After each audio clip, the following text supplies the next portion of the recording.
Oh my goodness. Ooh, honestly, uh, actually, hey guys, welcome back, welcome back to Ace Attorney. I'm kind of excited for this one, because ever since that last To Be Continued, I've been thinking about that. I've been thinking about it ever since then. Ever since that one girl that passed out due to like what, an acute poisoning. So it's not like she's dead. She's passed out because it was just under the fatal amount of poison, and it was like 0.02 grams. That was the fatal amount. 0.02 milligrams, I think. So that means she somehow ingested 0.01 milligram of the poison. And that I don't know how that works. I've been thinking about that. I don't know how that works. Hopefully they explain it. That's what I'm hoping, at least.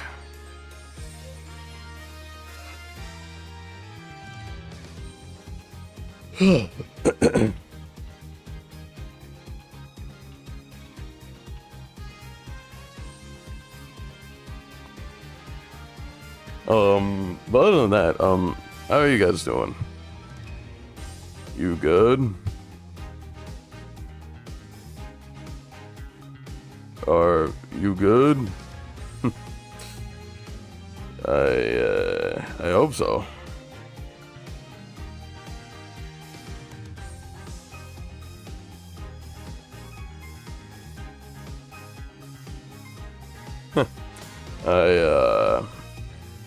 I hope so. Love that.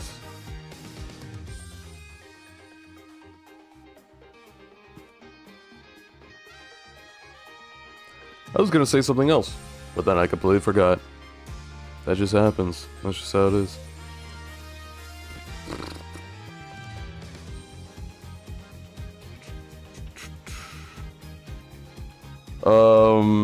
Well, I've been waiting for it. I've been waiting for what happens in this game, so you know what? Let's just keep going. And then, hopefully everyone's day is doing well. I'm a little bit tired. I did do a lot this morning. So maybe I'll have to stand up again, but you know what? We're gonna have to wait and see. I'm not focused on the game, damn it. Okay, it does work. Let's get to it. Okay, what happened? What happened, man? I'm so worried. What's going on? I'm scared. Gulp.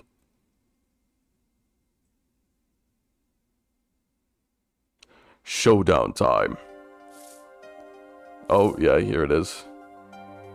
Oh, this is the, I lost. It's only a game of poker. A game I've played for a long time, and only lost twice. Who was the first? The man I killed, of course. Well, it seems I found the partner I've been looking for all along. Over a game of cards? Why, yes, over a game of cards. Wait. Ain't that... That's how we first met, 7 years ago. 7 years earlier, Phoenix Wright's final trial. Wasn't that... like Shady Guy or something like that? Whatever his name was? Shady Man? Shady Smith, I think? Wasn't that him? He was a musician. He was a magician? Was he Trucy's father? Do we actually know what Trucy's father actually looks like? I don't know actually. I don't think we actually know. Not that I remember. I don't think Trucy like brought out a black and white picture of her father and is like, this is my dad. He's dead. He's gone. He's dead now. My dad, he's dead. He's gone. And now my other dad, Phoenix, right? He's here. And he killed, I mean, some unfortunate circumstances. He's somehow like involved with it. I don't know. I guess that'd be what is it? Too on the nose, I guess. April 19th, 9:27 a.m. District Court Defendant Lobby number 2. Oh, this is so old.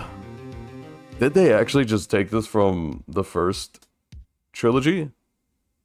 From the Phoenix Wright trilogy? Or did they actually like redraw it or something? Regardless, we're back. So nostalgia. Got to try and relax. Oh my gosh. Good morning, Mr. Enigmar. I'm sorry to have sprung this onto you so suddenly. I received the files from... Oh wait, no, this is Phoenix. I received the files from your previous attorney only yesterday. Honestly, I'm not entirely sure I'm prepared.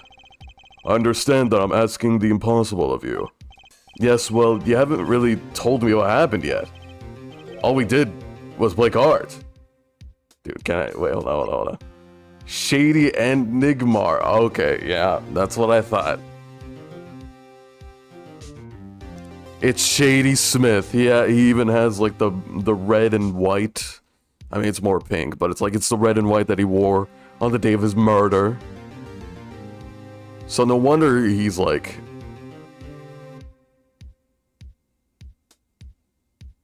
very important in Phoenix's case.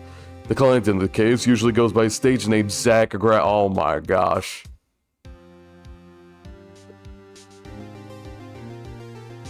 It's Trucy's father.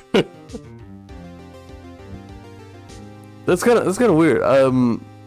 Trucy's like pretty pale. I'm assuming that's she takes it from her mother.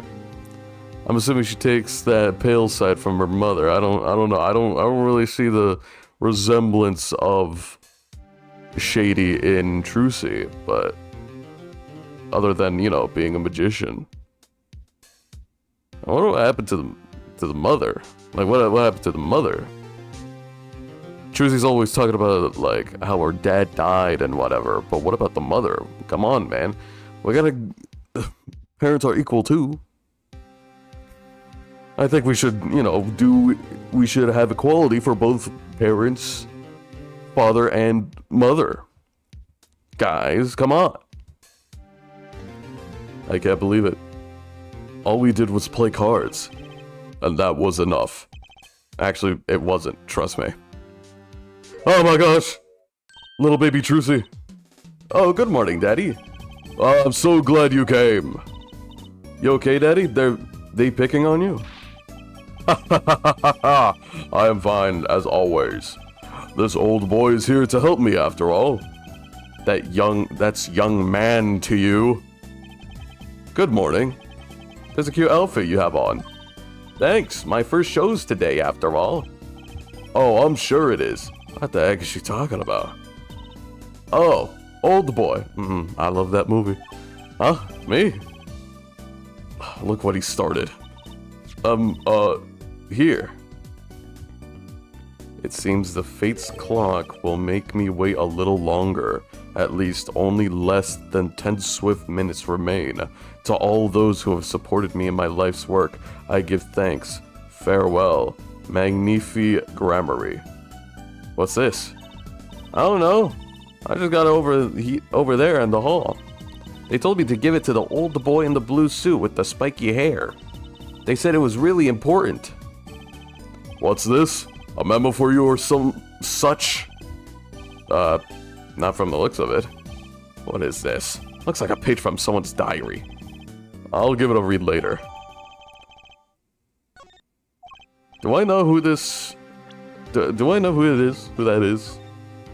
Magnifi Grammary? Also, what does this mean? It seems fate's clock will make me wait a little longer. At least only then less than 10 swift minutes remain. To all those who have supported me in my life's work, I give thanks. Why is one half of the letter normal and the other one not? Why is it a riddle for the first half? Boring. Flashback case. Flashback case, man. It's so retro. So nostalgia. It's like I'm back on the DS all over again. But I'm not on the DS.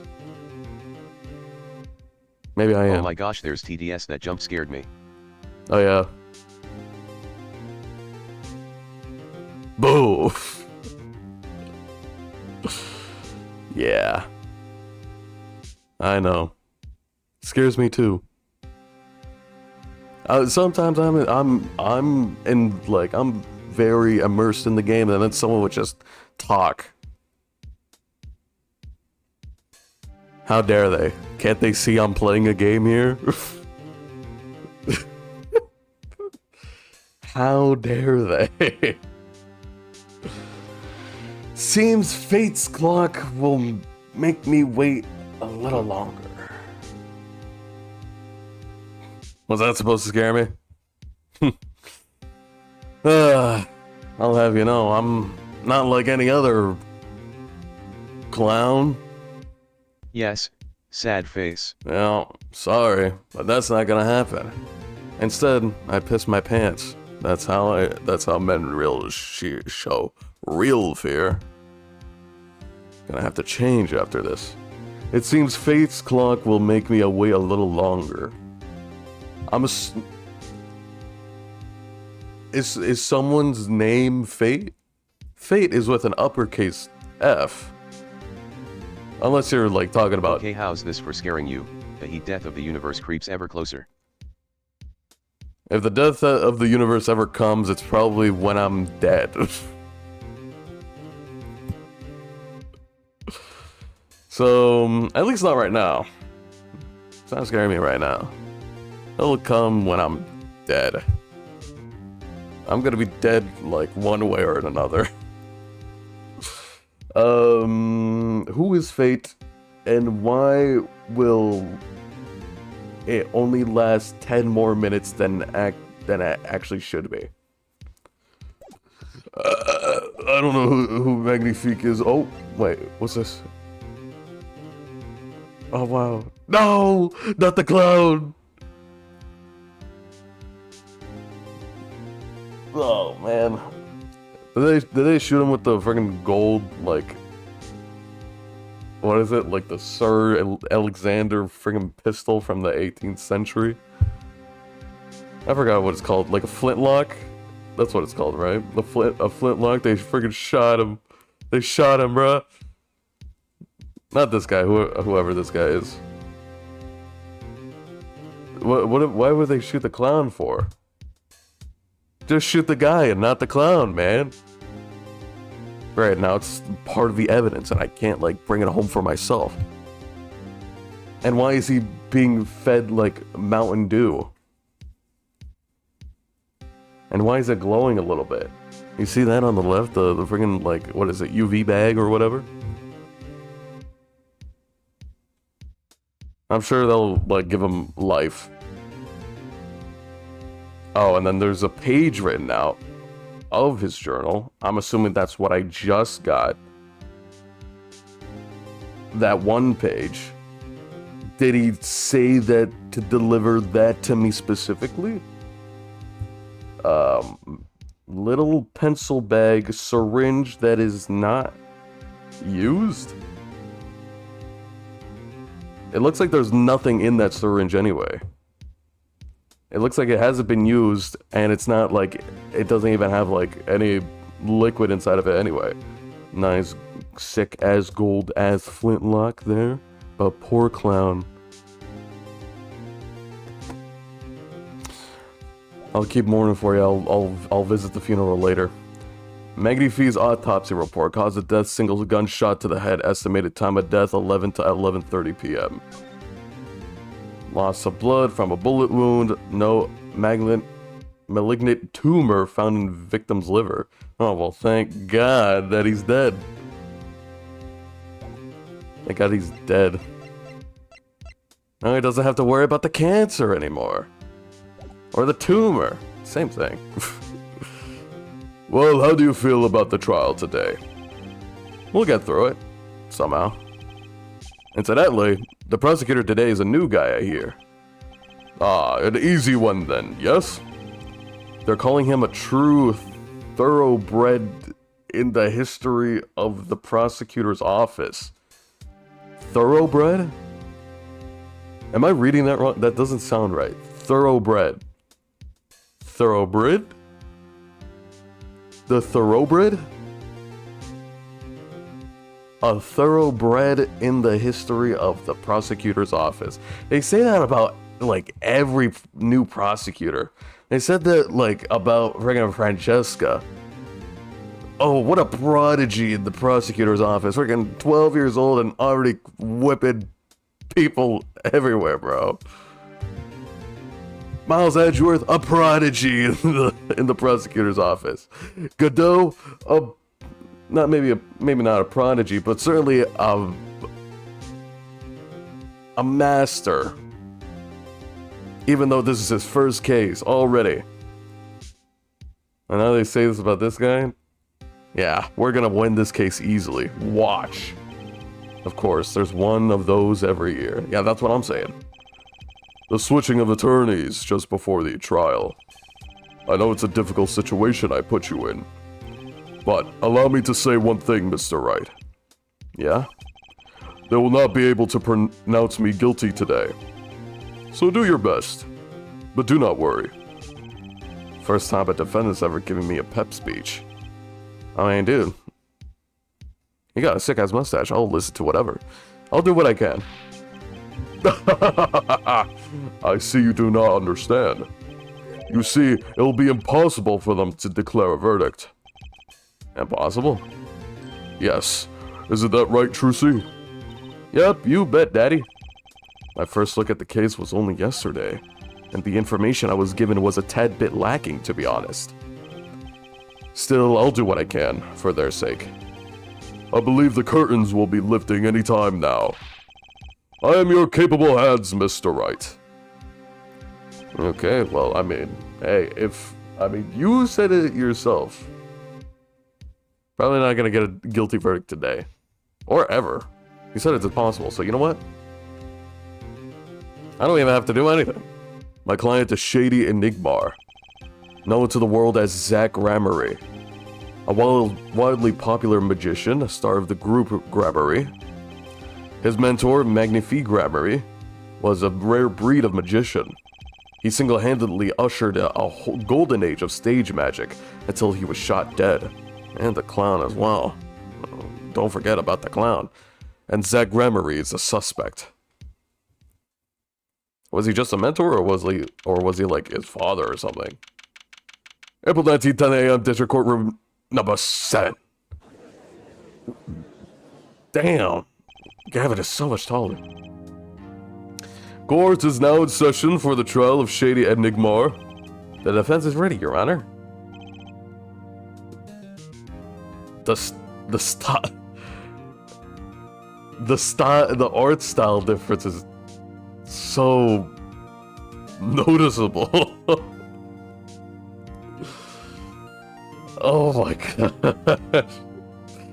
It's so different. I can't believe how, like, different Phoenix looks to Gavin, even though, you know, they're in, like, I'm assuming they fixed up Phoenix Wright's sprite a little bit for this game. That's what I'm assuming. I don't even know if that's true. I'm just assuming that. Is the prosecution ready?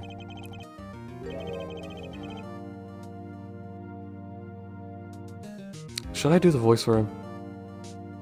When he was like 10 years younger? I was just thinking, is this what all the fuss is about? Bit of a buzzkill, really. Buzzkill? Is this some kind of new crime? One of the worst. This is a trial, huh? Where are the sweaty palms, the pounding hearts? A Gavineer's concert got 10 minutes, the thrill... Got 10 times the thrill this gig's got. Who were you again? Clavier Gavin. I came to get the party started legally, huh? Gavin. Defense attorney Christoph Gavin's... Figure my bros more famous in this part of town. Clavier Gavin. Clavier? Yeah, it's Clavier. Lead singer of the mega hit band The Gavineers. You're out of your league, rock boy. I know what you're thinking. You're out of your league, rock boy. Everyone knows what I'm thinking nowadays. True, my debut single, 13 years hard time for love, went platinum overnight. But that's just a hobby to me compared to this, huh?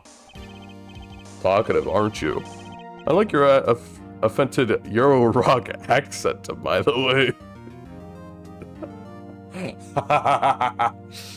Dude, no way.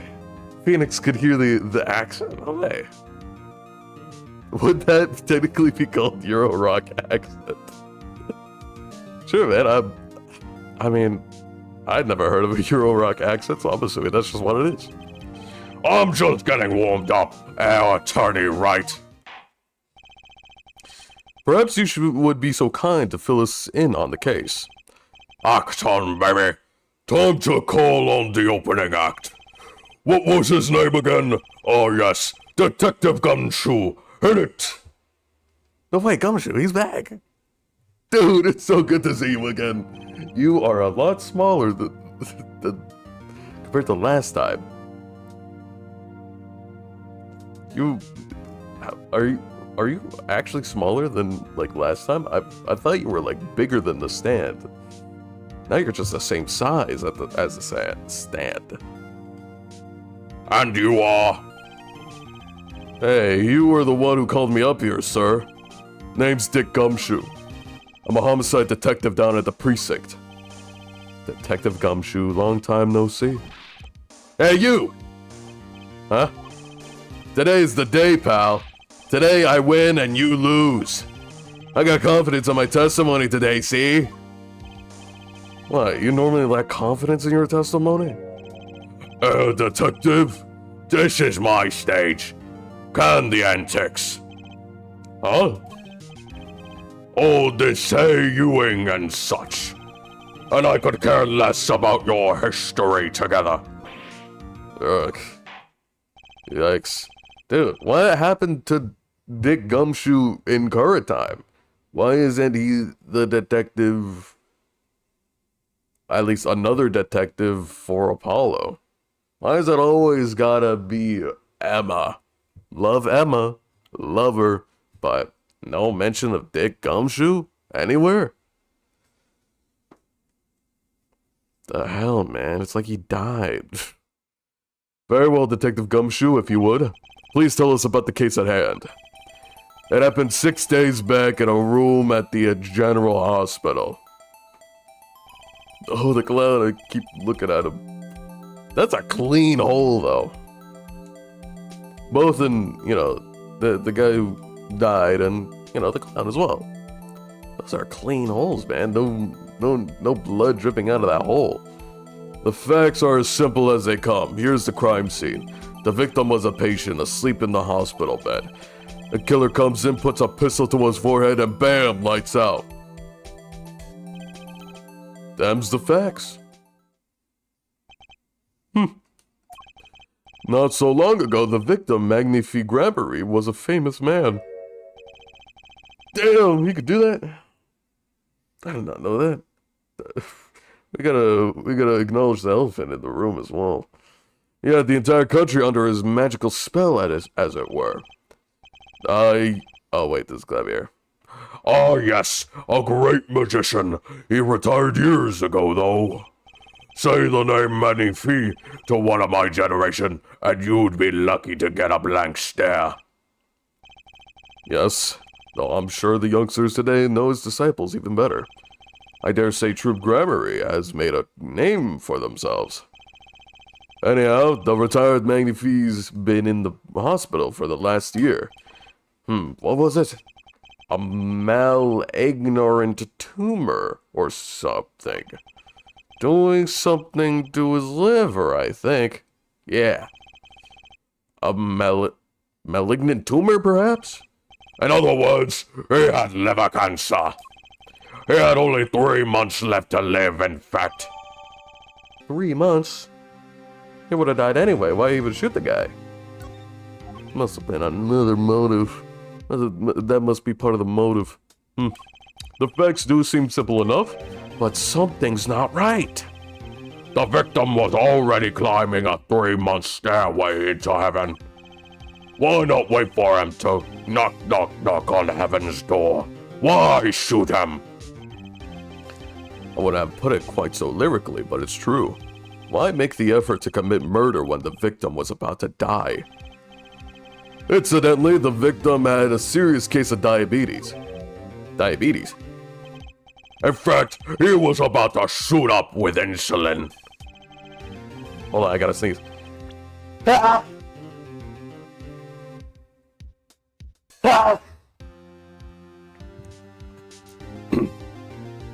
Bless me. What's going on? Show up with insulin. Then he was shot with a pistol. The syringe was found at the crime scene. Chronic diabetes and cancer. As much as it pains me to say it, the victim was clearly at the end of his life. Is it used for administering insulin shots, has been washed and shows no sign of use. So that's what I'm saying. It looks like it hasn't even been used. I believe this question before us is clear then. Why did the killer have to shoot this dying man? What reason could he have had? Very well, detective. Perhaps you can enlighten us as to the circumstances of the shooting. Yes, sir.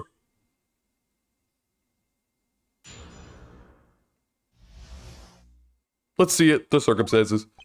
Good to have you back, dick. Actually, the victim kind of ordered the defendant to do him in. A few days before it happened, the victim sent a letter ordering his own murder. The defendant did what was asked of him and shoot the old man in the forehead. The bullet was fired from the... I had to yawn. The bullet was fired from the pistol found at the scene, no doubt about it. And the pistol definitely belonged to the old man, sir. Really? Were there fingerprints? What? You're saying that the victim ordered his own shooting? Those are the facts. I have here the letter in question. Oh. Interesting. Wait, hold on. Wait, I didn't get to read all of it. Letter asking Zach to shoot him. Wait. Let me read this. To my beloved student Zach, to you I entrust the task of lowering my life's curtain. Come on the 13th, 11:05 p.m. I will ready a gun with which you will shoot one shot square in the forehead. You cannot refuse, and we both know the reason why. Damn. Blackmail? A crime was gonna be committed one way or the other. I mean, he did say shoot in the forehead. He didn't say what forehead. I mean, come on, man. Look at the clown over there in that other picture. Look at the clown in that picture, man. Oh my goodness. Now that looked like that came from a bullet. Not like this guy. That's just a clean cut. He could have just like, if his skin was so fragile, like you would have had like a straw and poked it through like a freaking Capri Sun or a boba tea. It's like, you know, those lids that don't have an opening and you have to make the opening by like stabbing the thing. It's very satisfying. I like how I like how it feels. I feel so strong after it. And also the popping sound when you like get it open, when you stab through it, is very satisfying. That's cool. I like that. Anyway, what I'm saying is that it looks like he shot the forehead of the clown rather than the forehead of the guy. I find that rather suspicious. Not gonna lie, NGL. Very unusual indeed. Although, could such a thing as a letter really cause one to pull a trigger, I wonder? I believe the answer to that question could be found at the end of the letter. You cannot refuse, and we both know the reason why. Detective Gumshoe, can you explain this to the court? Unfortunately, even the defendant won't say a peep about that bit, sir. One thing bothers me about this. Why didn't he just say 11? Why have him come at 11:05 without some specific reason? The devil is in the details, attorney. Well, was there some reason? As it turns out there was. Every night for half an hour, starting at 11, the victim Magnific Grammary was given an IV. An IV? It's the green stuff, right? The Mountain Dew?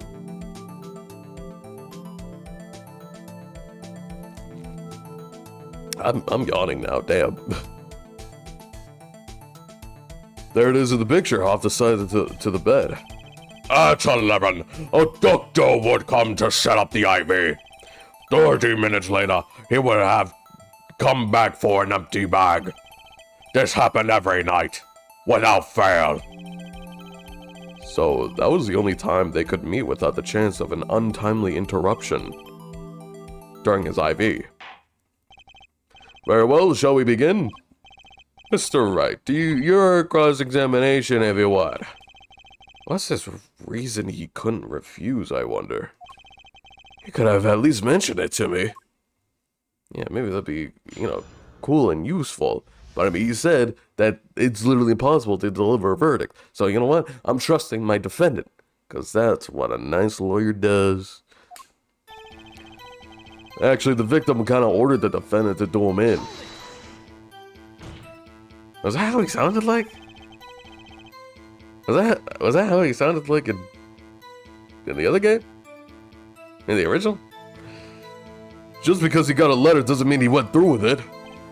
Oh, I disagree. The victim was, indeed, shot in the forehead after all. Just as he had commanded. It could be a setup.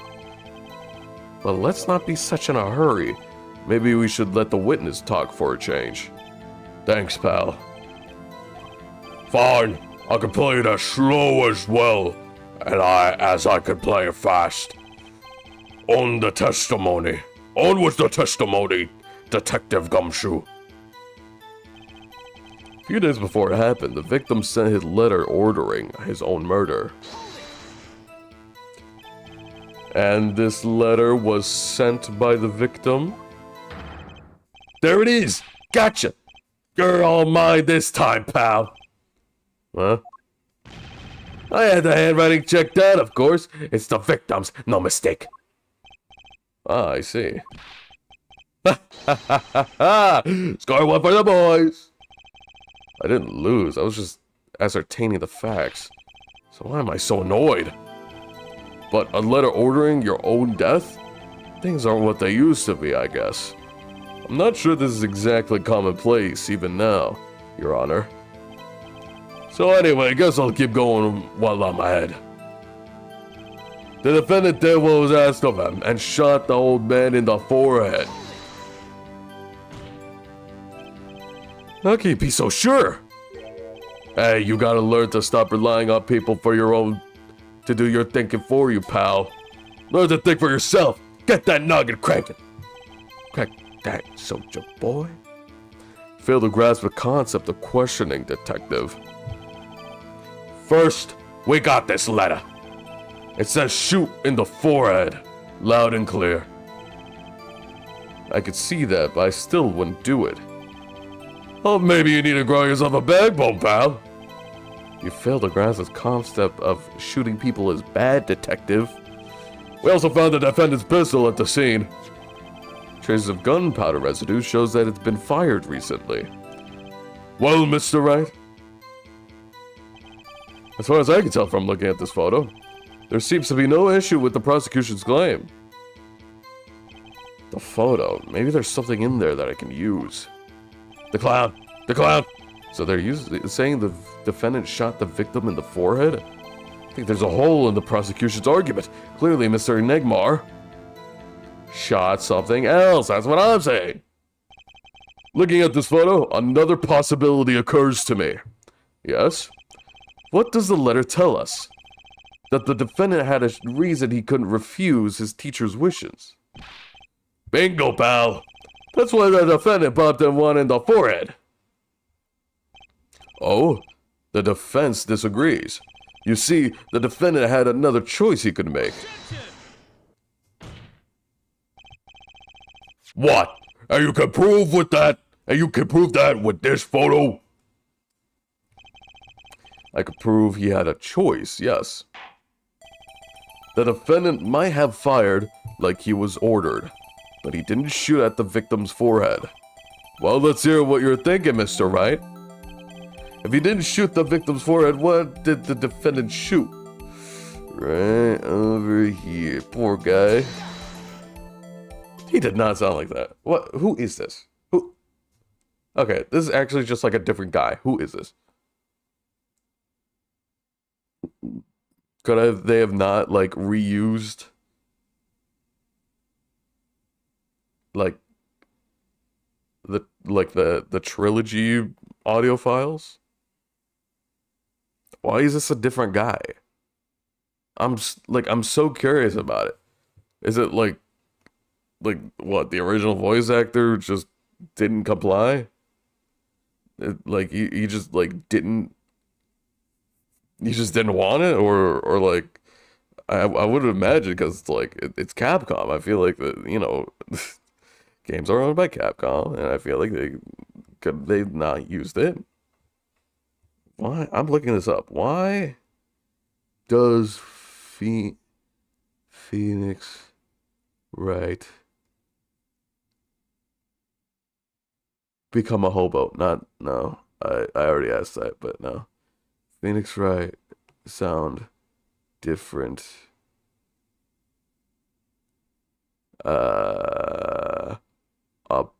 Apollo Justice trilogy.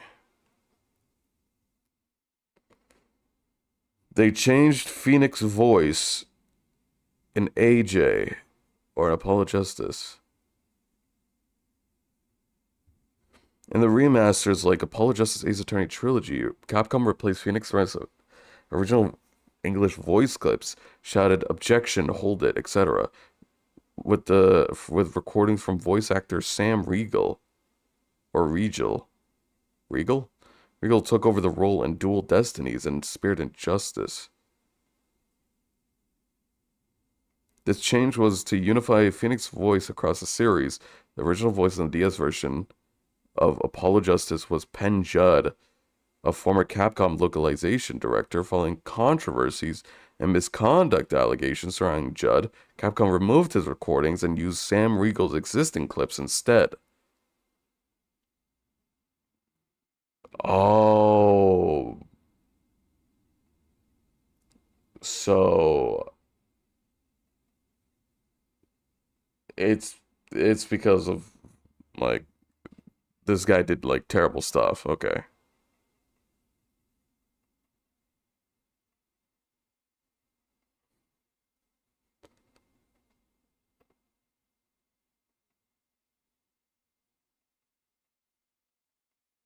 Sexual harassment allegations. Okay, it is very weird hearing another voice for Phoenix, man. That is crazy. Oh my goodness.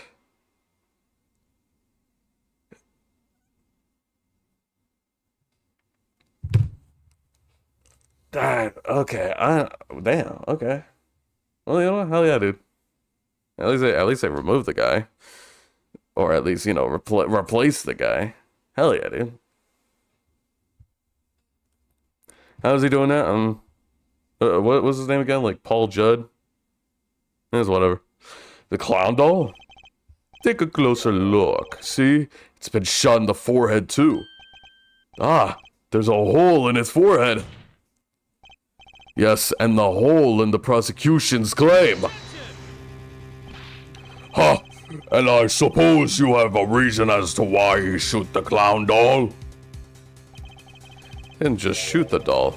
He shot the doll's forehead. This forehead? Huh? Let's read the orders once more, shall we? You will shoot one shot square in the forehead, which is exactly what he did. He shot the clown square to the forehead.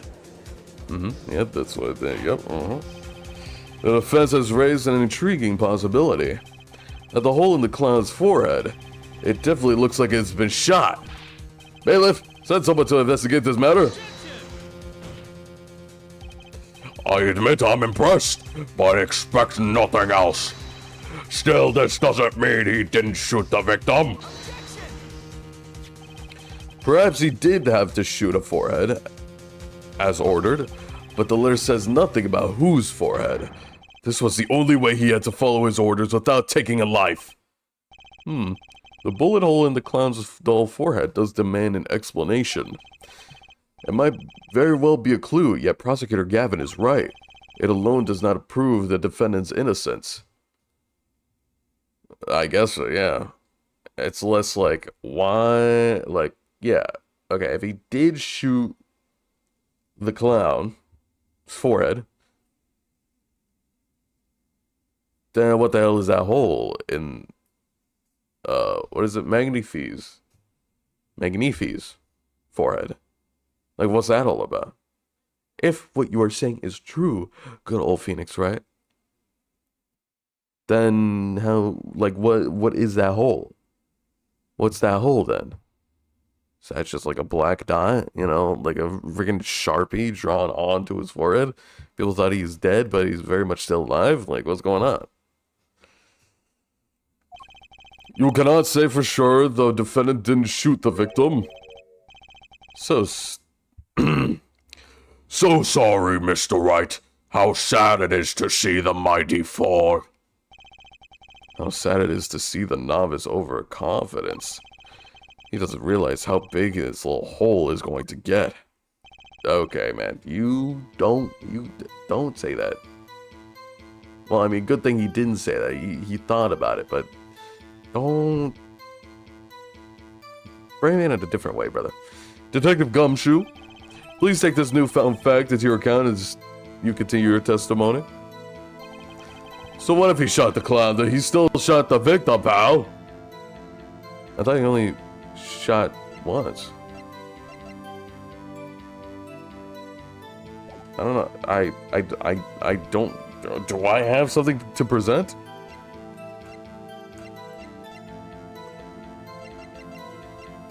I thought it was only shot once, was it not? So let me get this straight. You're saying my clients first shot the clown, then shot the victim? Hey, not a bad summary, pal. More of a confirmation than a summary, but whatever. That was really more of a confirmation than a summary. But your defense attorney seems pleased enough with himself. Do people ever miss a chance to mock me? Well, now that Mr. Wright's gotten that out of his system, shall we continue with the testimony? I didn't have time to gather all the details before coming here. His testimony might be my only source of information. Okay, if he's here, where's Maya?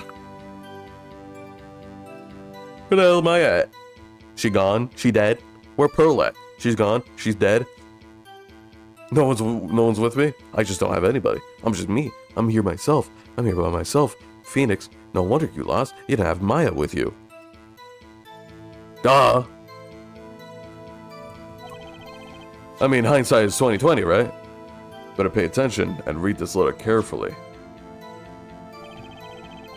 Okay, well, thank you for the hit, bro. This letter? To you I entrust the task of lowering my life's curtain. Come on the 13th, 11:05 p.m. I will ready a gun of which you will shoot one shot square in the forehead. You cannot. One shot. Bro, yeah, that's what I thought. I thought maybe I had to add the gun, and then it'll be like, oh yeah, it's only been fired once. Maybe I present that to this. Nope, the music didn't stop. Stop it right now. Stop it right now, Phoenix. You're embarrassing yourself. Stop embarrassing me. So what if he shot the clown? He still shot the victim, pal.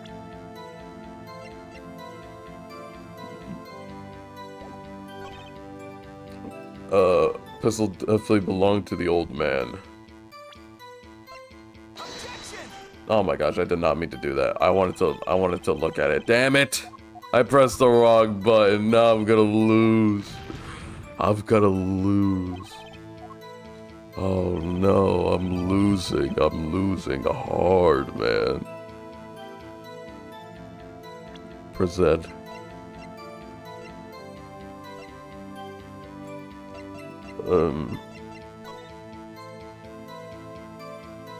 Already a gun which you will shoot one shot square in the forehead. You cannot refuse, and we both know the reason why.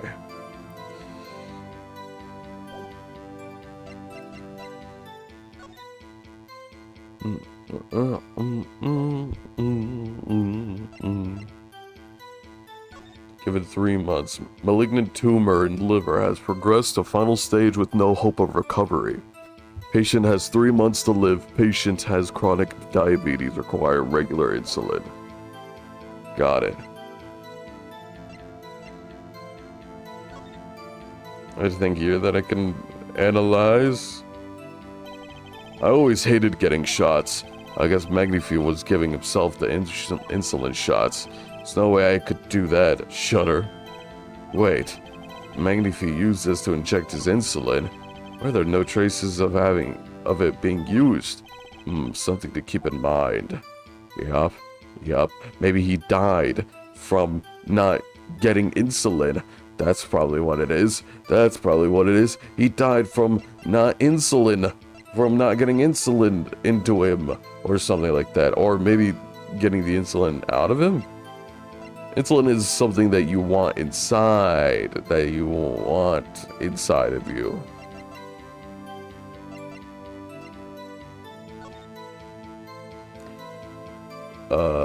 Only less than 10 swift minutes remain. All of those who have supported my life's work.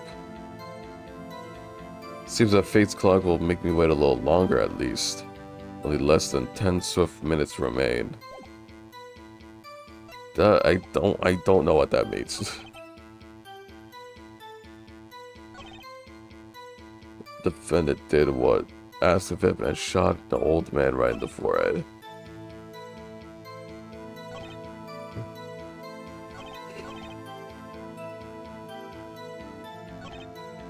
A bullet was fired from the pistol found at the scene, no doubt about it. So the flintlock.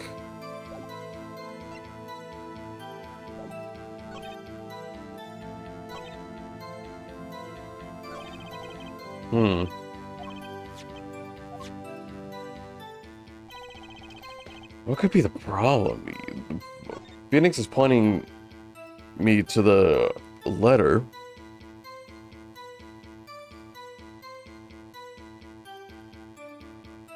Already a gun with which you will shoot one shot square in the forehead.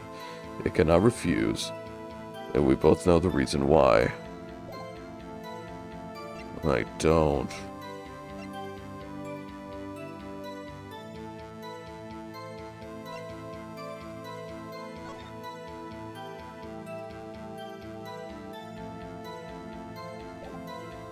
From wound. Is that his gun? I don't know. Do I present that?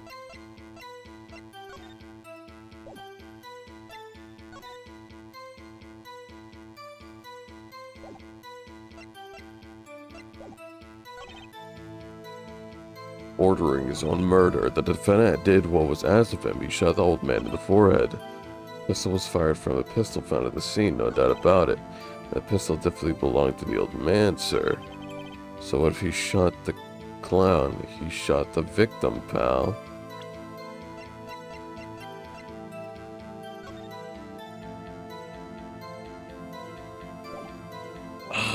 This is so weird.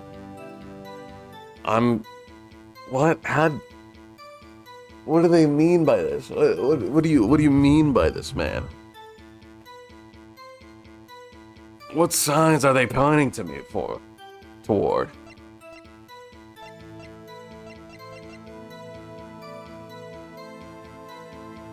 So presenting that on this statement didn't work.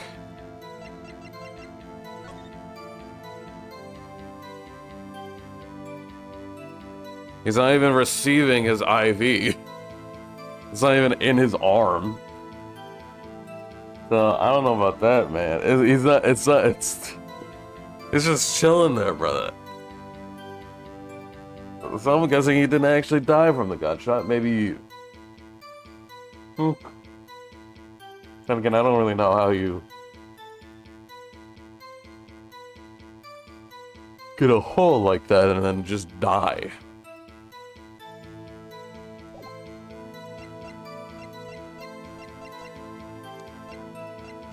What does this mean? This definitely belonged to the old man, sir. Do I present this? No, I don't. Never mind. Oh my goodness.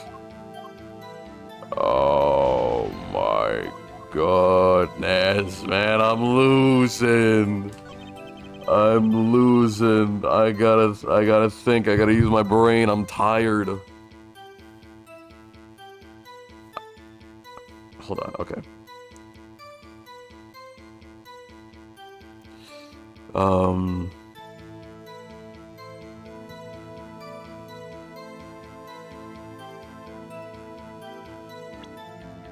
You shot the victim, pal.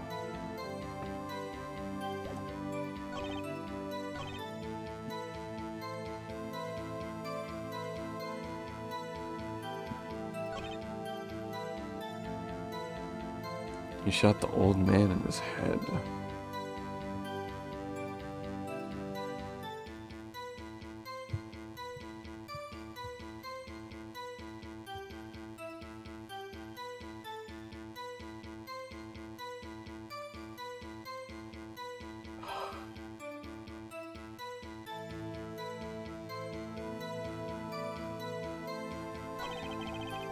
The bullet was fired from a pistol found at the scene, no doubt about it. And the pistol definitely belonged to the old man, sir. So he's talking about the, like, this pistol?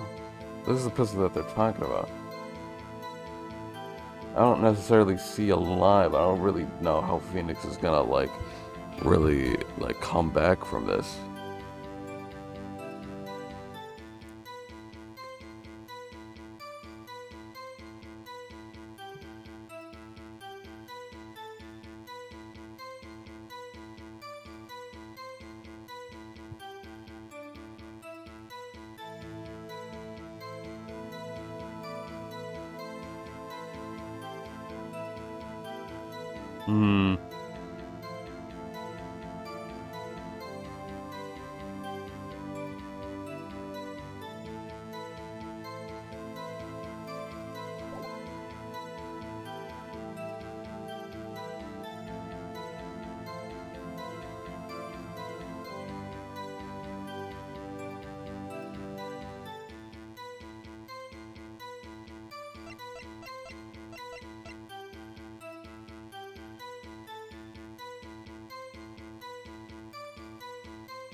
Do I press again? Is this like some weird, like, prerequisite? Oh my gosh, I'm thinking so hard. You mean this pistol, the one in the crime scene photo? That's the one. It's a funny looking gun, so there's no mistaking it. We compared the bullet taken from the victim's skull with the bullets fired from this gun. The rifling marks on the bullets were a perfect match. So, you verified the murder weapon, in other words. You bet we did.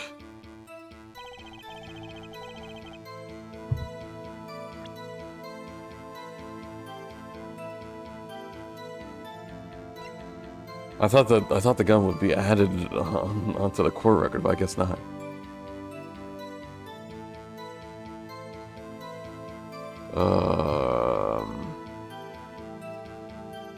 Okay, so then what's next then? That pistol definitely belonged to the old man. How can I do this? How can I, like...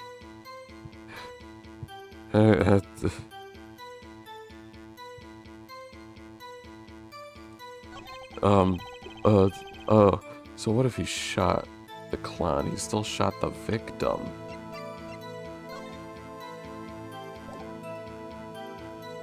I don't know, man. I feel like...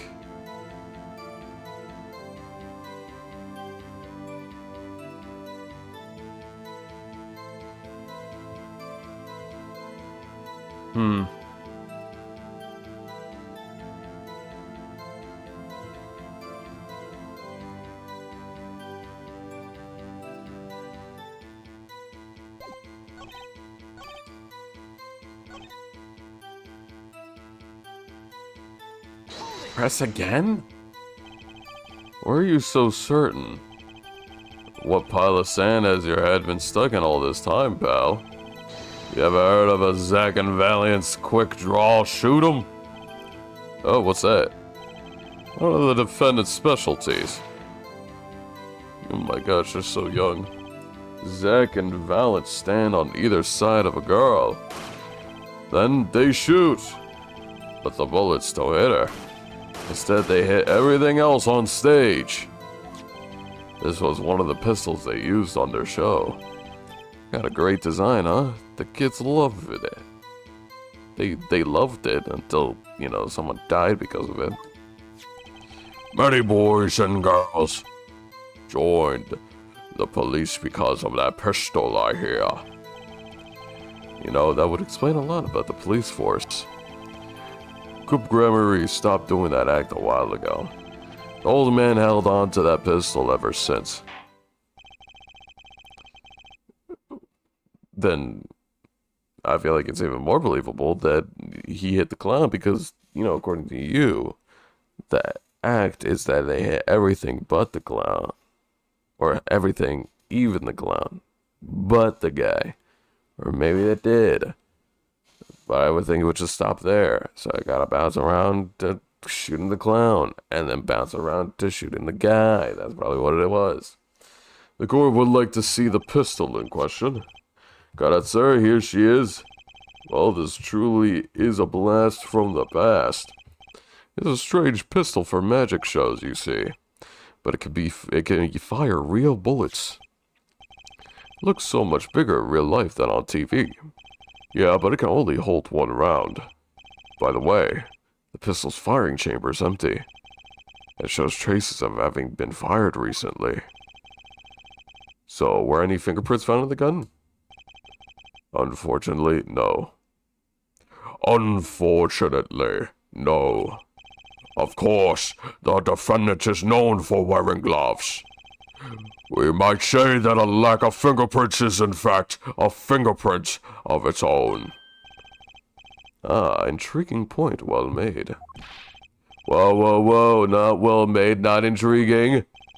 In any case, the court accepts this evidence. Fires one real bullet, barrel marks, match barrel found in victim, no fingerprints found.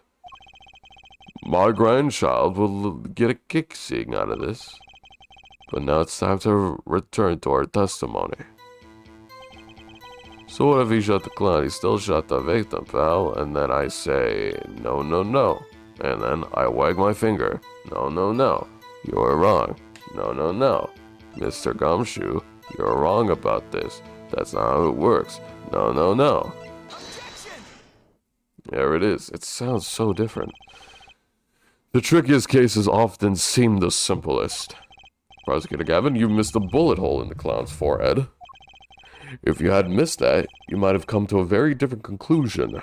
Understand? Yeah, but I like what I just said, pal. After he shot the clown in the forehead, he went, did nothing of the sort to the victim. The pistol proves he could not. The murder weapon? How? It's quite simple, Your Honor. This pistol only holds one bullet at a time. Ah! If he had shot the clown in the forehead, he couldn't have shot the victim too! Ooh, I didn't even think of that. Ooh, yikes, I haven't thought about that, Mr. Gumshoe. That's not a contradiction. Not even close. All we had to do was reload the pistol after the first shot. No. Where do you even see that? Okay, but where did he get the extra bullet? They're not so easy to come by, you know. If you claim the defendant had one ready, then prove us how he got it. Ooh, he got you there, brother. Oh, already getting destroyed by the best and the best. Best of the best. The Phoenix Wright. The best of the right. I had a feeling this wasn't over yet. Now, this party's just getting started. And I haven't proven anything yet, beyond my good looks and startling record sales. An utter lack of humility. What's this? It seems that the prosecution has another witness prepared. Like I said, detective was just a warm-up act. Now that the audience have gotten a taste of what's to come, they're ready. Ready for what? For my decisive witness, of course. A witness who you will find can prove one thing for us. That was Zach Remery who shot the victim in the forehead. What, was it a nurse that was walking by or something? In the hospital? Is that what it was? Is that what you're saying? Very well. We'll pause for a 50-minute recess. This might be my lucky break. I need that 50 minutes to talk to my client, Zach. Court is adjourned. Yeah, I need to talk to the guy. He basically gave me nothing. And I need to talk to Trucy so I can tell her that I'm gonna adopt her when her father dies. Yup.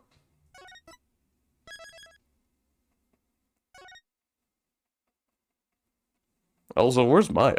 Where Maya at? Where the hell Maya at?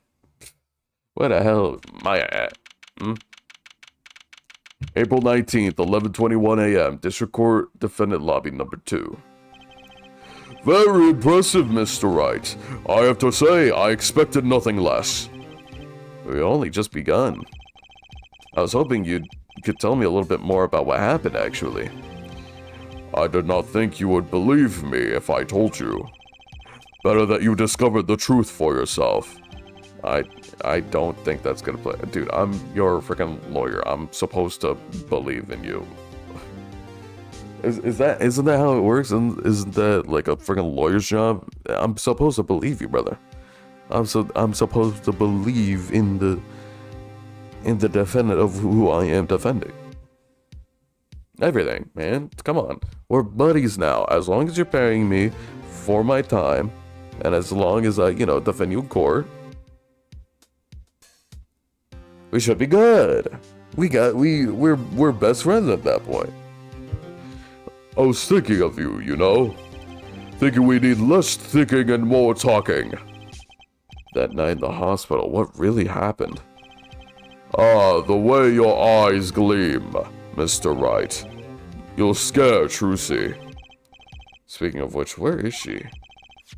You have seen the problem yourself. The letter. The one shot in the forehead one, right? Yes, and the reason he speaks of.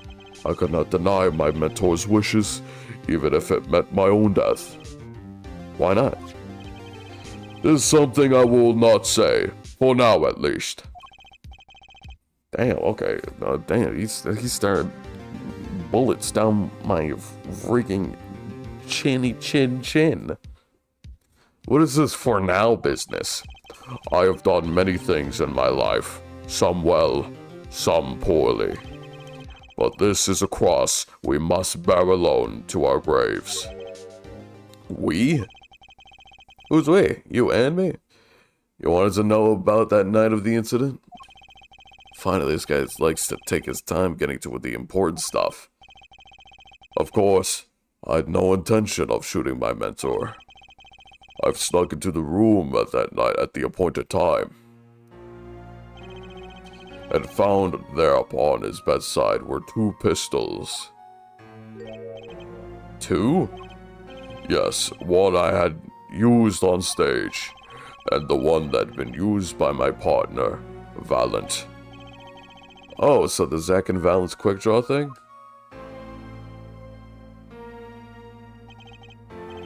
My mentor had the look of one sleeping. I stood by his bedside, hearing only the light sound of his breathing. Then I looked at the pistol into my hand. Then I took the pistol. I cannot deny that my resolve faltered then, for a moment. You faltered? You mean you thought about shooting him? Recall that there was a reason I could not refuse his request. His last such request, though not his first. So, there were other requests you couldn't refuse before? To be honest, I've not always been steadfast, and I fear I've brought pain onto Trucy. Was Magnifi coercing his disciples somehow? Just what is he going on with that true grammar? Yet, in the end, I did not shoot him. Instead, I turned and shot the clown. I took the pistol I had fired and placed it into my pocket. In your pocket? I believe if you examine the bullet in the clown's head, you will find it to be different than the one in my mentor. What were those called? Rifling marks. Yes, well, that is all I have to tell you concerning the case. Concerning the case? You mean there's something else you could tell me? Ha ha ha ha! You're a fascinating man, Mr. Wright. Thanks? Yes, there is something. My mentor. His eyes opened. What? Magnifique Grammary? The old devil? He was not asleep, you see. Of course, the gunshot would have woken him anyway.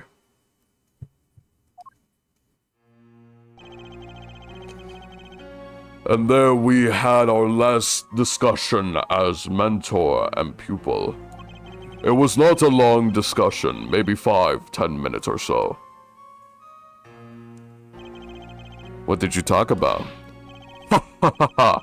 Mr. Wright, did I not just tell you? It does not concern this case. Kramer, he seems pretty steadfast to me, or maybe just stubborn. Mr. Wright, your presence is request. Oh wait, this is bailiff. Why am I doing Zach's voice? Mr. Wright, your presence is requested in the courtroom. Once again, I am in your hands. Right, let's get back in there. Yes, let me not trust my freaking defense, because all I can really say is let him find out for himself, because of course that makes so much sense.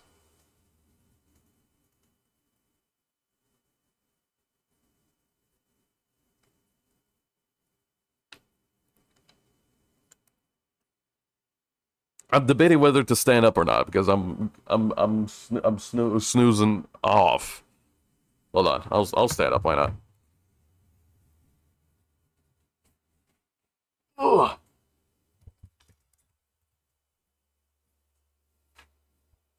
Okay, and then, oh my gosh, my controller wire is wrapped around my controller. Hold on. Okay, we're good. Oh, I'm gonna have to like lean and crouch and whatever else to make it so you guys can hear me. April 19th, 11:37 a.m. District Court number 7. Court is now back in session. During our recess, a bullet was found and dug out from the clown's head. Well, this is news. And the rifling marks? There wasn't time to do a detailed analysis, though they did find what the weapon type matches the murder weapon. Well, that's not very conclusive, is it? Which is why I'm about to call my very decisive witness. Your decisive witness? How many times have I heard those words? Though they've often turned out to be far less decisive than you think. Oh, don't worry about my account. I'm quite confident in this witness will do the job. After all, he is intimately acquainted with the players in our little production. Being the other half of the Troop Gramarye's famous duo, Zack and Valiant. Is Valiant gonna be there? Is Valiant the witness? Don't tell me it's Valiant. Valid Gramarye. So we get to meet the great Magnifique's other disciple. Oh my gosh. He looks so weird without the mustache. You know, that's a brilliant decision, really. Good choice on growing out that mustache. Valid Gramarye, magician. And you're the decisive witness, are you? You can prove your fellow student, your partner's guilt. Fate, the grand illusion. Fate with traps and tricks. Wait. The shooting took place in the hospital after 11 o'clock at night. If you're a witness, does that mean you were there that late? If one were to deduce this logically, the conclusion is yes! Okay. I always get the characters, don't I? I have an interesting fact for you. You see, several days before the crime, my witness received this. What? That looks very familiar. Wait. That's the same letter Zack Gramarye received. Yes, or perhaps I should say, ta-da! Damn, I didn't know his hair was like that. Order! And what does it say? Surely not the same thing. Perhaps you... Perhaps you should see for yourself. 11:20. Why, it's practically the same. Except it's 1:20 instead of like 11:05. The court accepts this into evidence. Yeah, come out 11:20 rather than 11:05. It is most unusual. Exactly what is going on with you folks? What's wrong with you guys? What exactly was your Troop Gramarye up to? By which you mean? I'm just having trouble envisioning a man who would ask his students to kill him. Both of them, no less. It's just my opinion, Judge. But from these letters, I say that he was coercing them, not asking them. He walked the magician's path together, and so in doing shared much of our lives. When people are so close, there is a strain, a warping of relations, you might say. Yet this has nothing to do with the case at hand. By which you mean you're not going to tell us. Which makes me wonder even more about this reason they couldn't refuse. Well, let's get on with the testimony for starters. The defendant Zack Gramarye stands accused. Tell us why. Oh, I'll do more than that. For where he walks, the red roses rise singing hymns to the miracle that is magic. Fascinating, though I hardly need to remind you that the evidence could just as clearly point to you as being the suspect. The letter, the murder weapon, and now the 2 bullets found at the scene. In fact, the only difference seems to be the designated time. Ha ha ha ha ha ha ha. As every magician knows, timing is everything. Yes, and now it's time to get this party fired up. Let's see what you have to say, man, while I'm standing. That night, I visited the hospital room at the time Magnifique requested. The smell of gunpowder hung into the room, and my mentor had taken his final blow. Really? So he was shot already? He was shot by then? I did not imagine my fellow student might have received the same instructions. Yet a deal with the dead is still a deal. Deal's sweet kiss I gave to the clown. So we're lying now, aren't we? Then I informed the doctor and the police. Okay, he might be lying, he might be telling the truth. So he shot the gun, but he claimed to shoot the clown. And then with my client, he said that he shot the clown, so clearly one of y'all is lying. And I would like to believe my defendant. I would think this fact alone would clear my name of suspicion. Let's not jump to any conclusions. Yes, the cross-examination generally comes before the conclusions in this court. But if your testimony proves to be true, then the defendant, Zach Gremery, is guilty. And if it wasn't Zach Gremery, then the killer was you, Valet. Yeah, because there's no other way. And no disappearing act will get you out of that. Let's see it. Let me see how this plays out. And that I visited the hospital room at the time Magnifi requested. Hold it. Which, according to the letter, was 11:20 p.m. Indeed, in magic, timing is everything. Right. Consider the illusion of teleportation. If I were to appear on stage before my stunt double has left, how would that look? Why, it would reveal the very secrets of my magic. Now that you revealed the very secrets of your magic for all of us, let's move on. You went to the designated time, and what did you see? The smell of gunpowder hung in the room, and my mentor had taken his final bow. Did I say something else when I first read that? I probably did. That didn't feel like I said the same thing. Hold it. It's a lot of a much calmer hold it. It's like, it sucks that the previous voice actor is like a freaking stupid guy that did stupid things and, you know, should go to jail and such. But it's so iconic, man. It sucks. It sucks. It sucks to be like that. So you weren't worried for your own safety at all? I mean, you smelled gunpowder, yes? What if the shooter was still nearby? I did not consider this, to be honest. It is forbidden for a magician to have good imagination. Really? Isn't magic all about illusions and imagination? How about this? You were the shooter, which is why you weren't afraid. Ooh. Now you are the one imagining. It is forbidden for a lawyer to have a good imagination. Okay. You don't know anything, man. You don't even know you haven't even passed the bar like I have.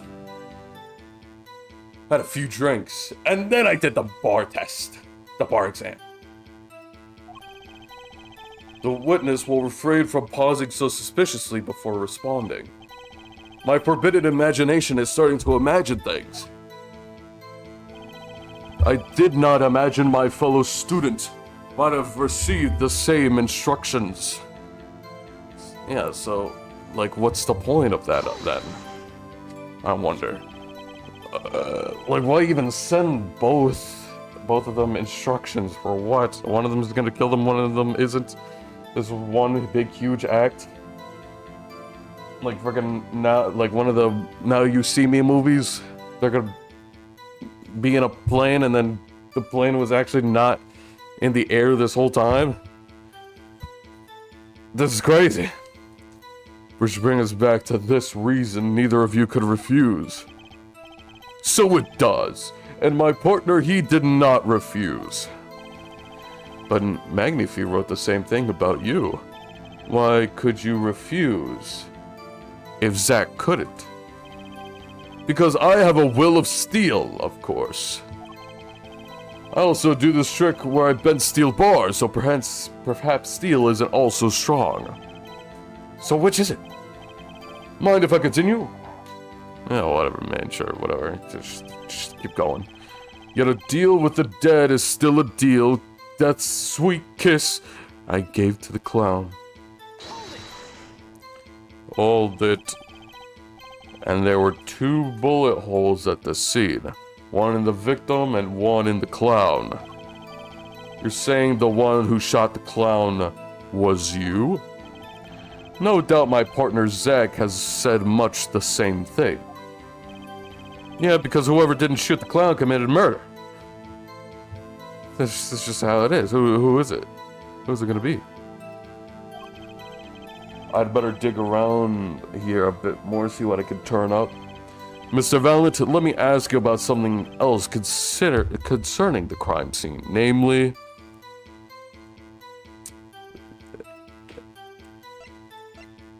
the number of pistols. How many pistols were there when you entered the room? By which you mean what, precisely? I mean, what I mean, man. How many pistols were there? 2 pistols were used in the Zach Valent quick draw shoot-'em, correct? 1 for each of you. You are well informed, yet only one of my old friends sat in the hospital room that night. What did Zach tell me back in the lobby? Of course, I had no intention of shooting my mentor. I snuck into his room that night at the appointed time, and found there upon his bedside table 2 pistols. I took the pistol and fired and placed it in my pocket. I see no problem with that statement. Only 1 pistol is visible in the photograph of the crime scene, after all. So you picked up that pistol and fired it? Indeed I did! Alakazam! Alakazing! Alakaboom! Is the number of pistols really so important? Oh, it's so quite important, Air Judge. Your Honor. Very well. Please add this detail to your testimony. What can I do but obey? Yep. Obey, son!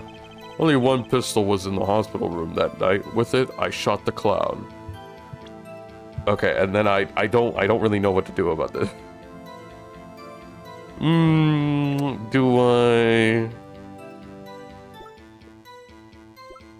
Do I do the pistol? Earl marks. Wait, can I see what's up? Ooh, maybe. Oh, this is crazy. Oh, this is cool. If you look closely, you can see how the pistol's made to bend here. It's 1-shot only model, and I guess this bend is where you load it. So, this is the famous Gramarye golden gun. They said kids used to love pretending that they had one of these. I wonder if they pretended to miss their targets too. Is that all? Can I look inside the barrel? Look inside the barrel. Oh, it's gonna shoot me. Don't shoot me. I don't want to be looking like, whatever that guy's name was. I forgot his name.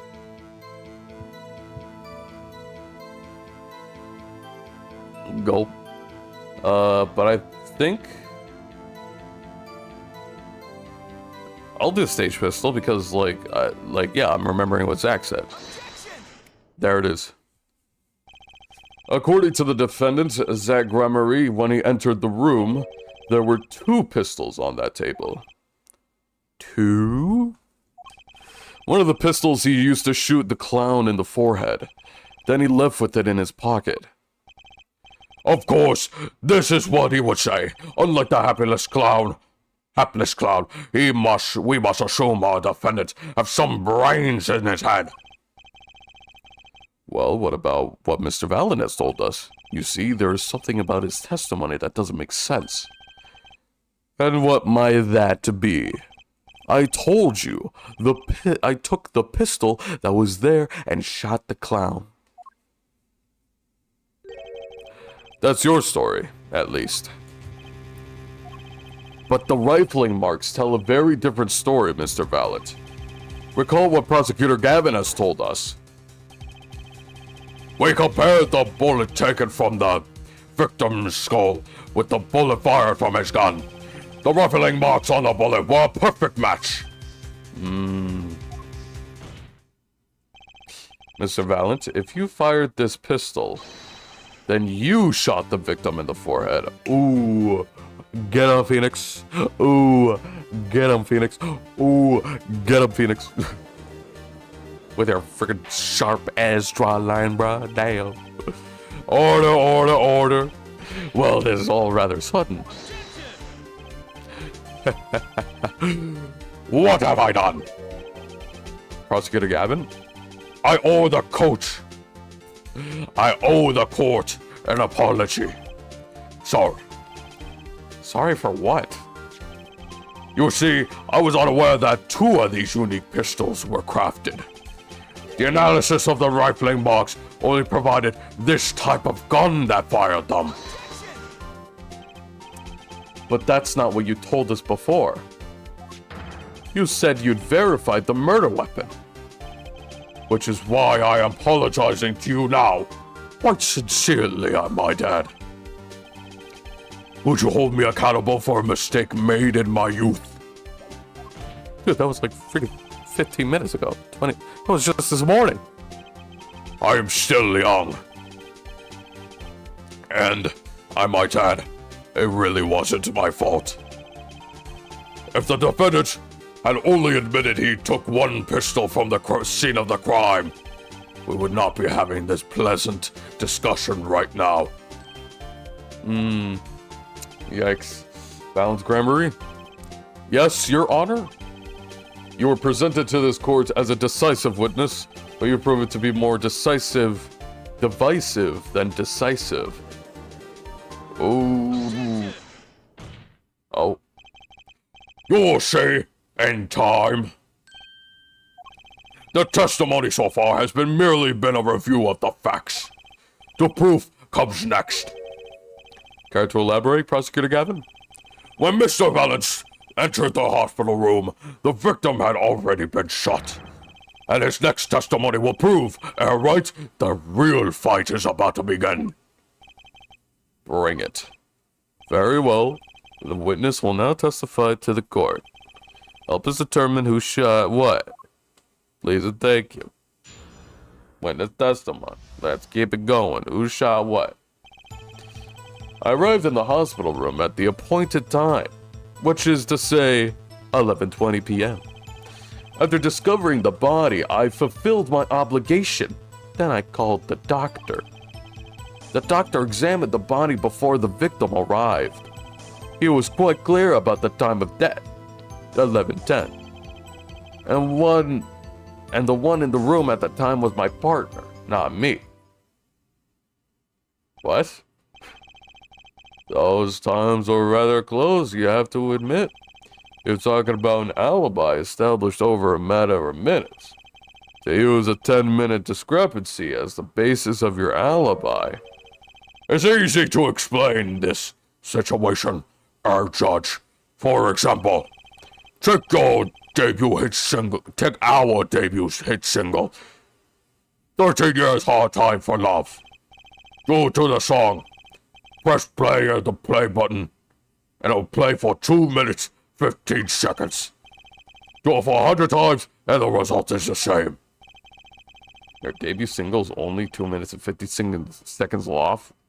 What a ripoff. Wait. What year is this? Was it during that time that music was like 5 minutes long or something? Is that what it is?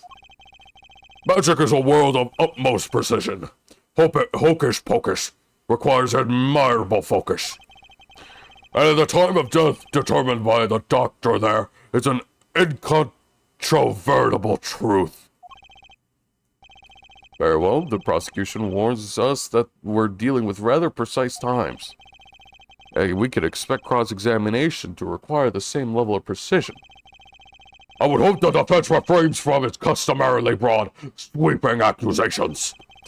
Lest we blur the focus this case so clearly demands. Point taken.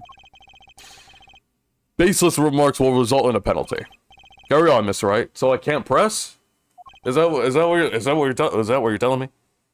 That I can't press? Carry on, right? Oh my goodness. Okay, I hope something's so obvious. Who shot what? I arrived in the hospital room at the appropriate time, which is okay, yeah. Discovering the body, I fulfilled my obligation. They called in the doctor. The doctor examined the body before the police arrived. It's quite clear about the time of death. 11:10. When was it? Between 11 and 11:30. Okay, so that's fine. And the one in the room was my partner, not me. So this is probably something I would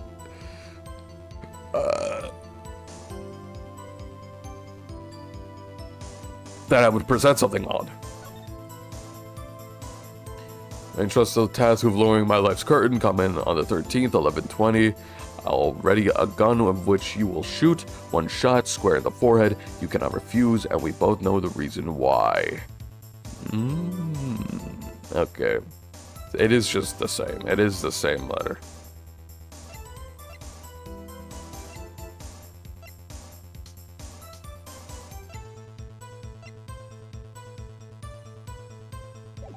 Wait, so can I still press? Just on, like, select statements?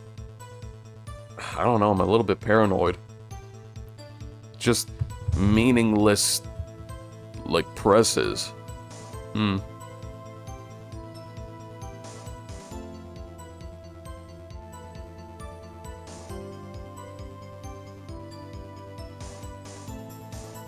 a little bit paranoid about this. What's an important one? Time of death 11:10, I guess. Can I press this one? I'm gonna press it. I don't think I'm stepping out of a limb to say I have some doubts about this. How could the doctor be so precise with the time? We usually do get an estimated time of death, true. I'm not sure I've heard of a verified time of death. Magic revels in making the complex appear simple, but reality is the opposite. What appears complex in this case is a simple matter of subtraction. See, another person has done their anthematic homework. The point here is that the IV the victim was taking. It's quite visible on the photograph of the scene. Recall what we've heard earlier about the victim. Magnifique Grabbery's schedule. Every night at 11, Magnifique took an IV drip for 30 minutes. I can see the IV bag right there, yes. Now look a little closer. Follow the tube down to the end. It's not connected. Ah, the needle has been removed. Doubtlessly, it fell out when he was shot. What would have been the case? That seems like it seems to be the case. When the needle comes out, the IV no longer drips. Ah, you could just measure the remaining IV liquid. Precisely. The IV liquid functions, for our purposes, as an hourglass of sorts.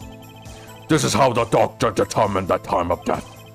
From the amount remaining in the bag, it was determined that the IV bag has stopped 10 minutes after administration began. And it usually starts at 11.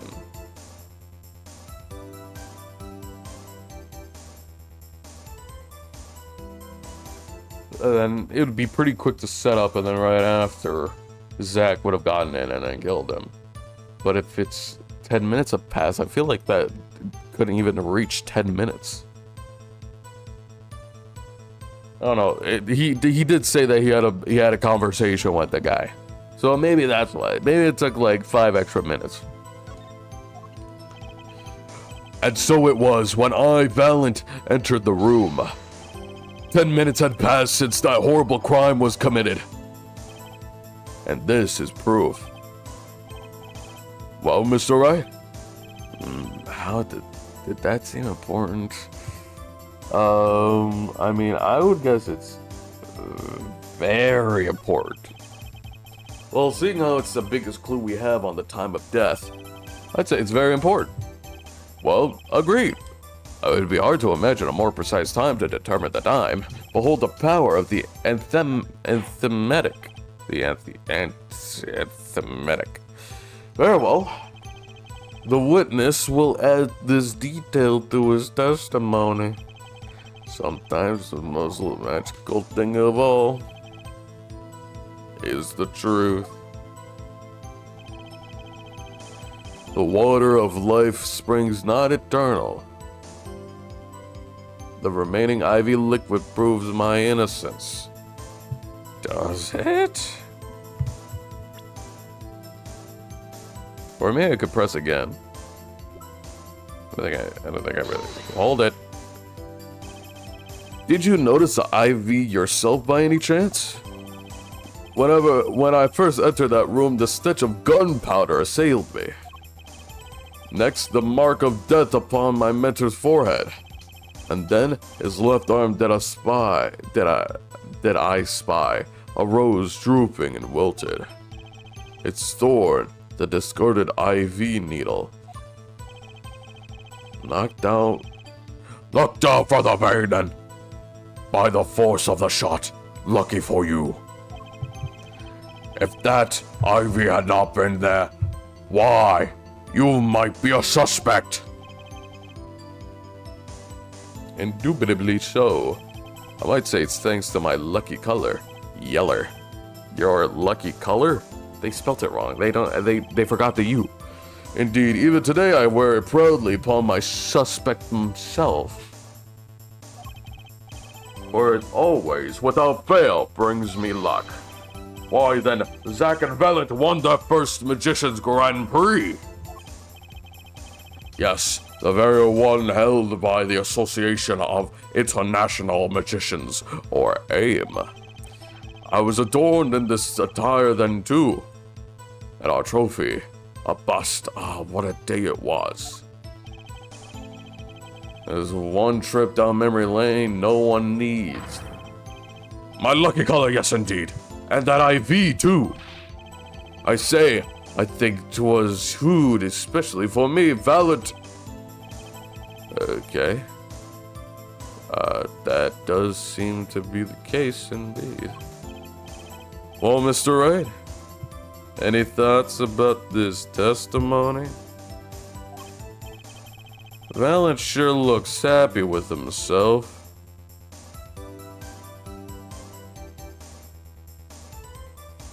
Valent sure looks happy with himself. Okay, how about this? Lucky color testimony. I wasn't...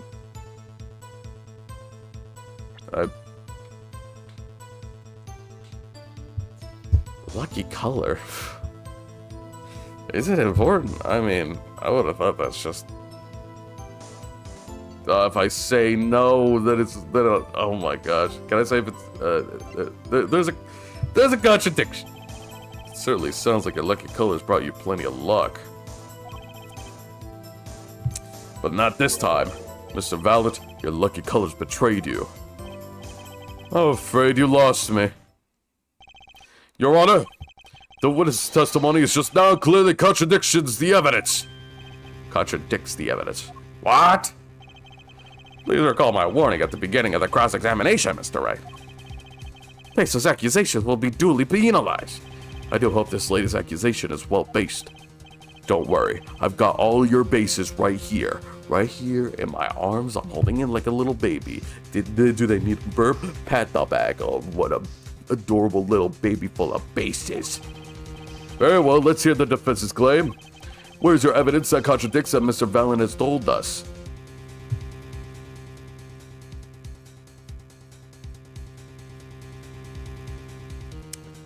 What did he say?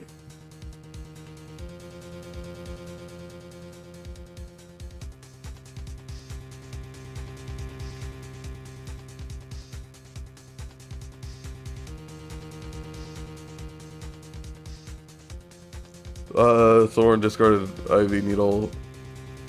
Like color.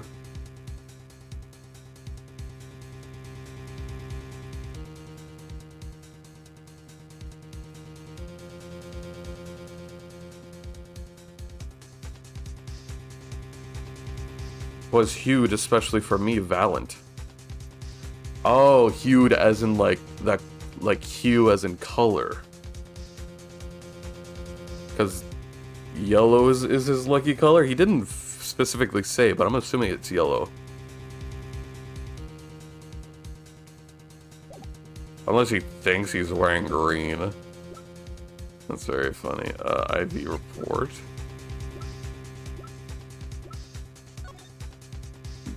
"30 minutes required to administer full IV. Amount remaining. IV stop 10 minutes after administration begun." This one? I don't know, the IV part sounded weird. Pity. That didn't do it for me, as the kids are fond saying. No, damn it. Perhaps you could explain it in such a way that it would.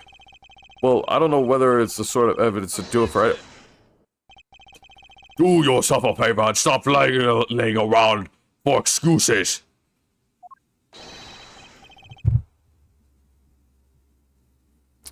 Before you do yourself in. And do try to straighten your spine. All that bending over is bad for your posture. I've got something that should make you sit up straight. Bomb? Friggin' pipe bomb in your mailbox. Check your mailbox, son. See what's in there. Uh-oh, you didn't expect it. It's a friggin' bomb, and now you're Two-Face from Batman. Specifically the Christopher Nolan version one. It's not like he was like freaking dosed in acid. It's just a freaking explosion. He freaking exploded. That guy freaking exploded. That guy freaking reeks. He hasn't washed his body even once, not with shampoo or nothing.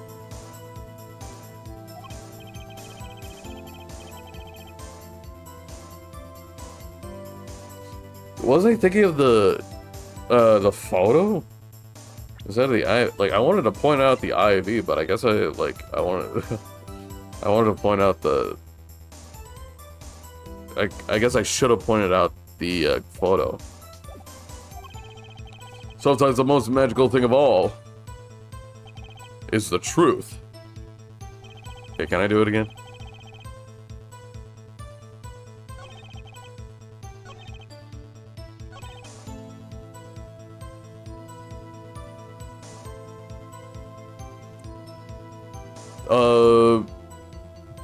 Do I press this again? Hot internal. The remaining IV liquid proves my innocence.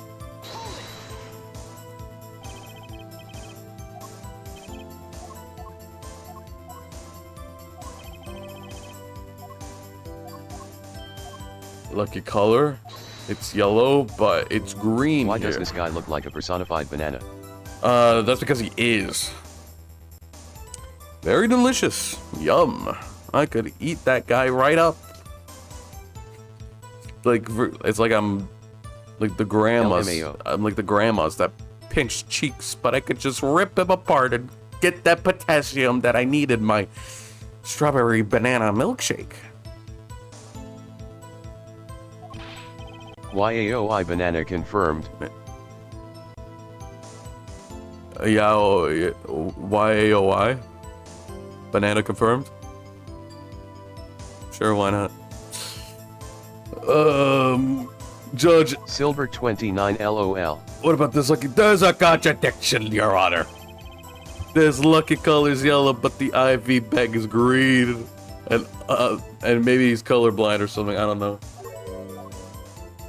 Maybe he's weird, maybe he's a weirdo. Maybe he just saw the picture with his eyes closed. Your Honor, let me present my evidence. The crime photo. Take that, Your Honor. I throw the photo to him. The crime scene tells all, Your Honor. The photo of the crime scene. All this talk of color has me yawning for black and white, clear-cut simplicity. Tell us, Airwright, just where is the contradiction in this photo? My pleasure, and I assure you, it's quite shrimple. But I can't promise anything in black and white. Because it has to be in color. It gotta be in color. This ain't no normal IV bag. where it has like the freaking like piss colored ivy. This is Mountain Dew there, brother. What in the photo contradicts with the witness's testimony? The freaking IV bag. This thing is green. Not no yellow. Not no yeller. Well, it's Gremory.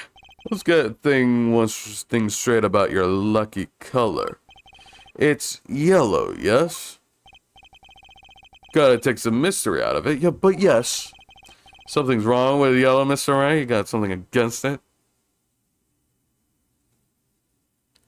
You racist to banana people? Yes, there is. Decisively wrong, in fact. Take another look at the photo of the crime scene. Well, what's this? Confusion, doubt, tell us. What do your elderly eyes spy?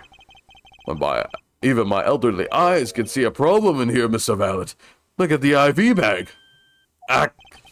What is it? What? Foul bag. It would be so hard to call the IV liquid yellow, and I'm afraid no magic was involved in taking this photograph. No.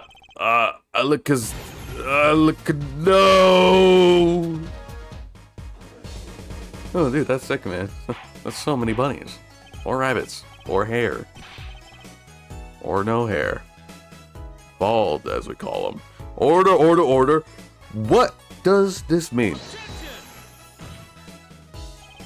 This is some kind of mistake. Yes, Prosecutor Gavin. Your witness's mistake. Ooh. Take 'em. The greener they are, the harder they fall. I suppose there's no substitute for experience. Valid Gremory, as you reminded us several times, your lucky color is yellow, but the IV bag is not. Well, this contradiction can mean only one thing. And to think, you almost had me. I see your true colors now, Ace Attorney Phoenix Wright. He said the thing. He said the thing. He said the thing. There's no way. He said the thing. I could sleep right now. I could sleep happy. He said the thing. Something you like to tell us, Prosecutor Gavin? As far as this court can tell, the witness's testimony does contradict the evidence. What do you have to say? Yes, a contradiction. One that I shall be pleased to hand right back to Mr. Wright. How do you mean? How? Because the witness has made no mistakes. I agree at a glance. The IV liquid does appear sort of a greenish yellow. But I assure you, the liquid itself is quite yellow. Yellow liquid? How can you say that? As far as I can tell from his photo, it's green. Yes. But what color's the IV bag itself? The bag?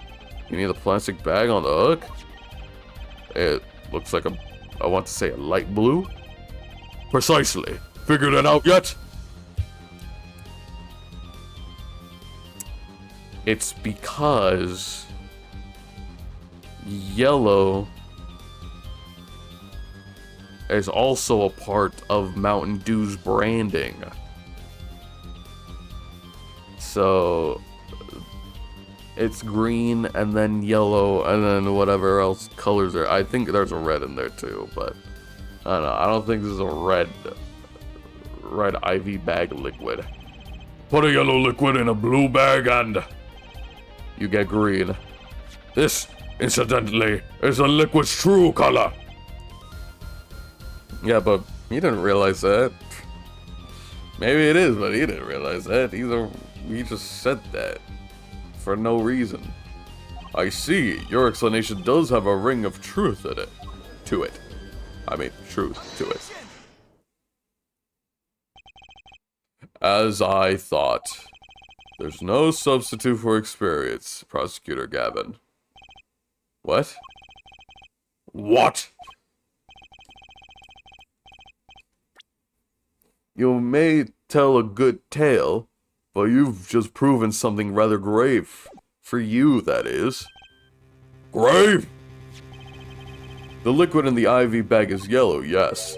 But how did this witness know that? That's what I'm saying. That's what I was saying, like, earlier, bro.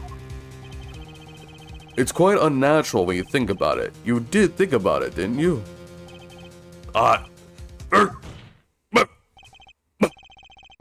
Your Honor, the defense requests an explanation from the witness. Get to it, buddy. At the scene of the crime, the IV liquid appears to be green, not yellow. Must have tasted like spinach. But then again, I mean, Popeye eats spinach and he grows big and strong, dude. I should probably be like Popeye and eat Popeye's chicken. Oh, Oh, man.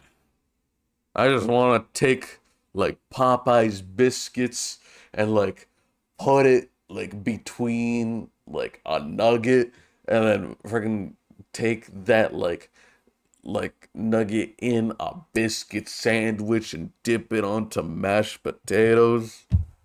Dip it on mashed potatoes. Dip it on mashed and maybe like even barbecue sauce. Yum, yum, gimme.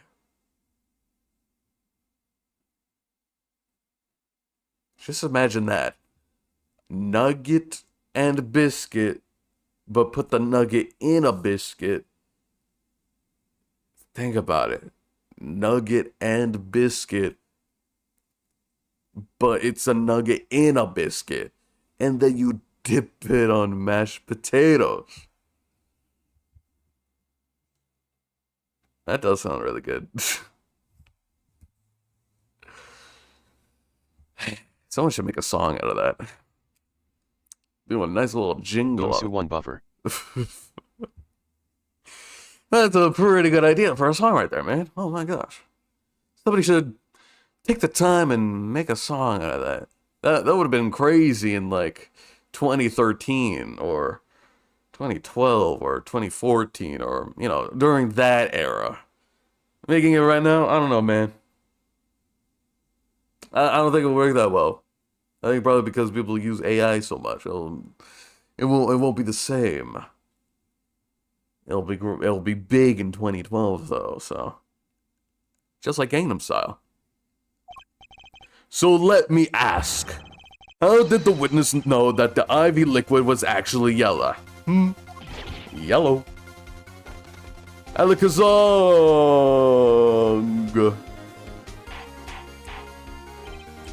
Order. Mr. Wright, you will explain this at once. The witness clearly knew the color of the IV liquid, so I'm sure it means something. But what? I can think of only one possibility, Your Honor. Check this out. The witness, Valent Grammary, has testified that the IV liquid was yellow because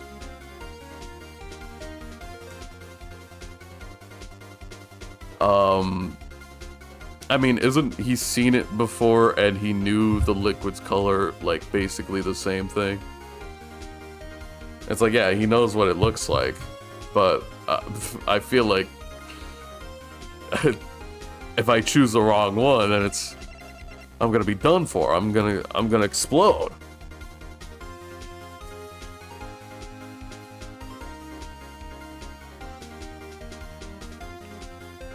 I mean, do I risk it? He's seen the IV liquid's color. Maybe I would assume that they I would. think they have different connotations. Really? He's seen it. He's seen it before, and what was it? And he knew the IV liquid's color. I guess so, but I feel like they're still cut from the same cloth, you know what I mean? It's like, yeah, he's seen it before, that's the point. Like, he knew what it was beforehand, that's kind of the point. So I don't really know why they would have, like, two different, like, buttons for that. But maybe they programmed it so it's like... Option 2 could allude to him having placed it. Option 3 could just mean he knows what it is, but yeah, there's still similar statements. Okay. That could be interesting, yeah. I can see that now. Yeah, still very similar. I'm sure, like, they both lead into the same thing, because they're very similar, so I'm assuming they just go to the same thing. I'm sure they programmed it to be like that. I think they've done it before, where it's like, it doesn't really matter which one it is. It's like, you'll get there eventually. Kind of answers. It's like, you're not technically wrong, but, you know, it'll be quicker if you chose this option, or something like that. From the facts before us, the answer is clear. The witness knew that the IV liquid was yellow. Why? Because he's seen it before. But not inside the blue bag we see in the photo. He saw the liquid by itself in a clear, colorless bag. I suppose he would have had to, but I'm still not clear as to what all this means. Ask yourself, why would he know if he didn't work at a hospital? That's where you find your meaning, Your Honor. It's because he secretly did work at a hospital. I'm afraid I find nothing. So what if we knew the IV liquid's color? Leave the getting excited over absolutely nothing to our teeny bopper fans, huh? The IV liquid is the only evidence proving the time of death. A 30-minute hourglass with 20 minutes worth of sand remaining. Your claim, Prosecutor Gavin. I remember it well. However, there is a critical difference between an hourglass and an IV bag. Oh, wait, I know. An hourglass uses sand, but the IV bag uses liquid. I'm right, right? Has it much to pains me to say this, Your Honor? No. Unlike sands through an hourglass, IV liquids enter the patient's body.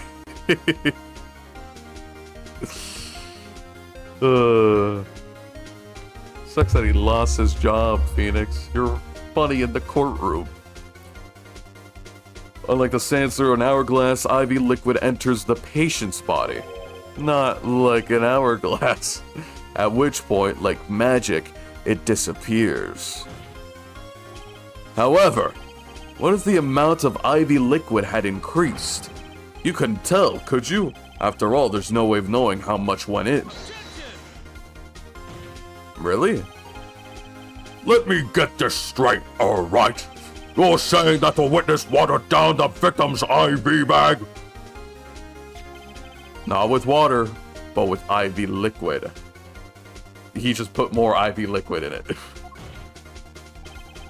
That's how you knew the IV liquid was yellow. Now wait. I said wait! How might an amateur such as myself essay to perform such a task? I'm an amateur too, but I could pour water into a cup. I'm afraid there's quite a big difference between a cup and an IV bag, quite. Can you prove our witness is capable of such a feat? Well, he has a point, amateurs. I at least would have some difficulty pouring IV liquid into a bag. Well, I don't know, just grab a funnel. I don't know, maybe the hospital has a funnel somewhere. Just grab a funnel and put it in there, man. I don't know. Imagining Wright failing to pour water into a cup. That would be pretty funny. All this big talk about, I can pour water into a cup. I mean, that's like, I'm an amateur, but I can at least pour water into a cup. It's like, watch! It's like, oh, damn, it's got everywhere. Damn it. Like, oh my gosh, guys, it's got to be some ghost that bumped into me. Now there's water everywhere. Oh, yikes. I at least would have some difficulty pouring IV liquid into that bag. You don't need to be an expert to see the look on the witness's face. He added liquid to the IV to throw off the time of death. I tire of these fairy tales lacking evidence. My mistake. I tire of these fancy fairy tales lacking evidence. Well, Mr. Wright, any solid evidence to bring us back down to earth? Valid Grammary? I'm afraid your magic won't serve you well in a life of crime. Might I ask what you're strongly He suggesting? tips the pitcher in the courtroom and it does that thing where it flows down the side of the pitcher instead and gets on his pants. Dude, that's so funny. Yes, dude, exactly. I don't know why stuff like that keeps happening. I don't know why that's a thing. It's like, is it the pitcher's fault? Is the pitcher made poorly? A poorly pitcher made pitch? Sure. Take a picture of this poorly made pitcher. Pitcher? I hardly know it. Something that has to do with like freaking gravity or something. I don't know. I don't know if it's like gravity or like how water behaves. Maybe it's both. It's probably both. But honestly, I'm just blaming it on the pitcher. Blaming it on the on that thing. It's just got separation anxiety, man. You can't let the water just separate from the jug like that, from the pitcher that much. The water is one. I think you just gotta pour fast. I think that's what it is. I think you just gotta pour like really, really fast. Just dump the whole thing in there. Dump the whole IV in there. The IV liquid in there. Just dip that whole thing in. Because you don't want it to risk going against the pitcher or the glass or whatever you're pouring it from. And then going on the floor. No, no, no. Not only get it on the floor, but make a bigger mess by just dumping the whole thing in. Now that's how you do it. You're welcome. Might I ask what you're strongly suggesting? Magic relies on props, and props become evidence. Our witness was certainly able to increase the amount of IV liquid in the bag. All he had to do was work a little magic, and that prop was a syringe. See that? It's been washed. So, it's been used. But shows no sign of, but we all know. It's been washed. We all know that. The victim's syringe. It's a perfect prop for the magically increasing IV trick, and easy enough for an amateur to use. What kind of evidence is that? The syringe was clean, not one a trace of liquid in it. I don't know, man. I feel like, you know, you could just wash stuff out. I feel like that's what's important here, brother. Objection, man. And you don't find that odd, Prosecutor Gavin? What? The victim had a syringe to administer his insulin shots. There should have been traces of insulin left inside. Duh. Friggin' idiot. Well, Valid Grammary, as you pointed out yourself, the IV liquid makes the perfect clock. One that you could manipulate at will. Alakazam. I see the Mexican flag there. Viva Mexico! Yeah, but this guy... You hear that? It's that truth sizzle. Cause brother got cooked. You hear that sizzling? That's the truth sizzle. Oh my gosh. I do believe, well, with this being his first, that the burden of this trial has been a bit too much to bear for Prosecutor Gavin. I'm afraid that, well, there is a doubt as to the amount of IV liquid in that bag. The time of death cannot be proven. And that brings our trial to a close for today. Well, maybe I could squeeze an extra day out of this. I could do a little much-needed investigation work. I see that...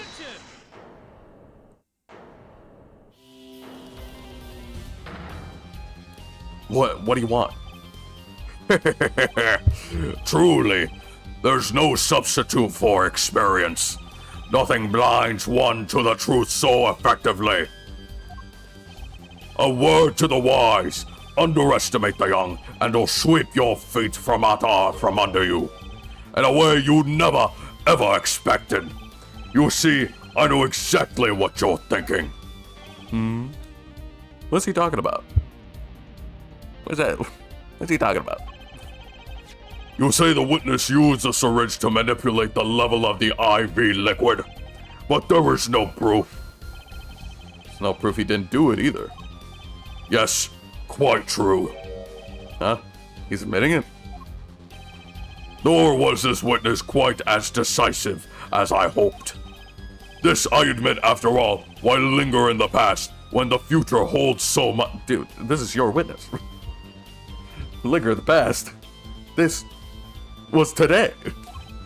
You have something in mind, Prosecutor Gavin? Proof, Air Judge. I have another way to prove my case. The diary. With evidence, no less. What's this? A new diary of the Whippy Kid book. They're still making that, right? New Diary of the Wimpy Kid books? How many are there, bro? The victim, Magnifique Grammary's diary. Diary? After going to the hospital, Magnifique began writing his memoirs, it seems. The story of his birth, the startling debut, and the meeting his disciples. It seems that he intended for the last chapter to end, quite appropriately, with his death. Wait, that book doesn't say what the reason was, does it? The reason why his disciples couldn't refuse the last request? Sadly, it does not. What's important here is on the last page. Apparently, the victim wrote in his journal that night, even after the IV had begun at 11 p.m. Let's read it, shall we? Tonight's IV is in. Maybe the last. I'll leave the rest to them. The first should come soon. This journal may end here or it may go on, but not long. That depends on his hand. All that is left to mine is to try slow this pen. Okay, well, the text is blocking it. This does appear to have been written just before his death. Or is it mine just to lay down this pen? Okay. The court accepts it to the evidence. Oh, then I could probably read it. Read it clearly, right? Oh, what? Do I have to open it first? Okay, yeah, there we go. Tonight, Ivy is... this is the last page. The diary ends here. Huh? What's this? It looks like a page was ripped out. Oh, now, isn't that interesting? No, stop. Stop it, man. Let me read the thing. First comes soon. Not long. Depends on his hand. All that's left to mine is to lay down this pen. That's it. Okay. That's what I thought. Why do you just have to close it just immediately after, man? Wow, there's his logo, his signature, and that's it. Good book. Read every last part with a particular care. This journal may end here, or it may go on, but not long. That depends on this hand. Of course, by his, he refers to our defendant, Zach Ramery. That would make sense, yeah. He was the first scheduled visitor, after all. But look what he said. But look what he said beforehand. This journal may end here, or it may go on. It may go on. Magnifique Gramarye intended to write again. That is, if Zach Gramarye didn't pull the trigger. I see the defense understands the meaning of this. The victim's diary does not go on, it ends. Because Magnifique's life was brought to an end by the defendant, Zach Gramarye.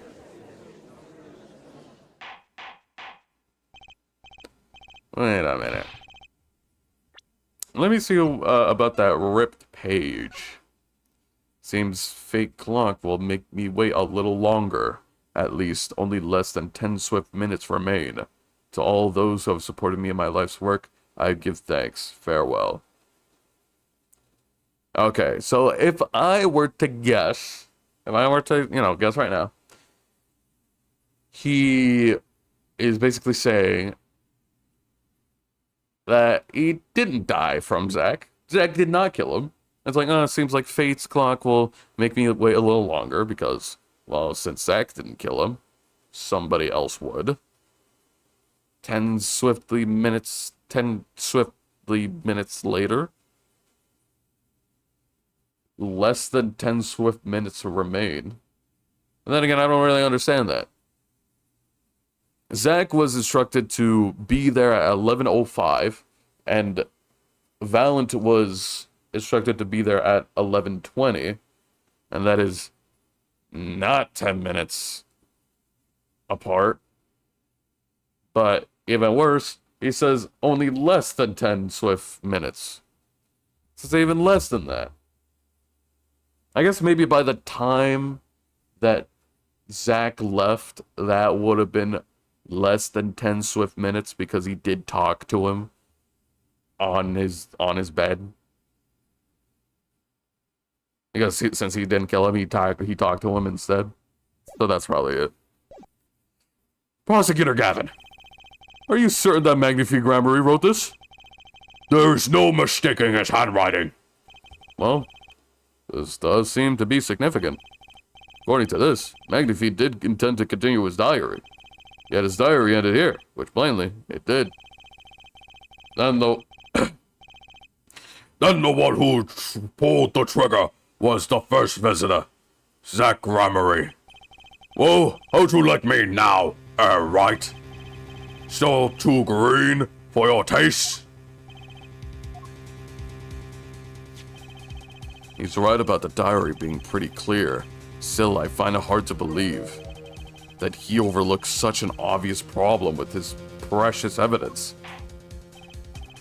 Well, Mr. Wright, the witness's testimony we heard was lacking, but put together with this evidence seems quite sufficient for a case. If the diary is accepted like this, the trial is over. Maybe it's time for me to show them something. I have the piece of paper. I have the...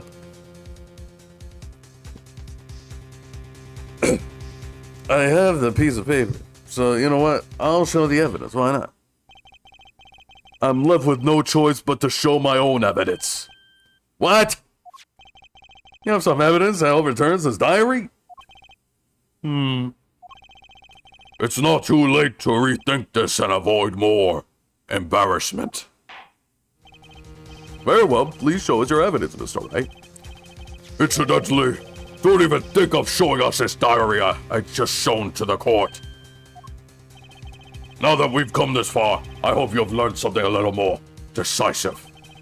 Show us evidence that proves the victim continued writing in his diary. Alright, I'd be happy to. The decisive evidence proving that this diary didn't end with this page is... this one! Take that. First, take a closer look at this diary. Note that a page has been clearly ripped out. What's this? I hadn't noticed that at all.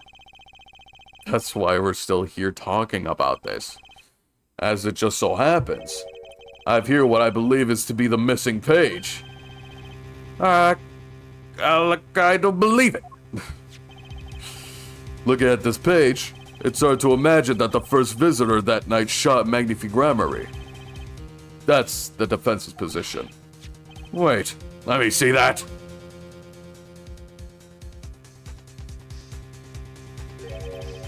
What in Sam Hill? Why, this is the continuation of the victim's diary.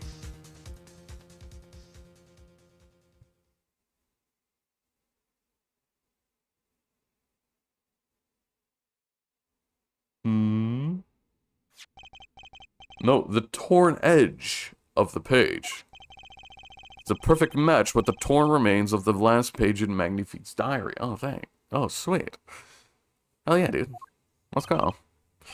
Quite remarkable. Would you care to explain what all this means, attorney? The diary continued after his first visitor came, which means that the victim was still alive after Zach Gramarye had left, leaving no one to take his life but the second visitor.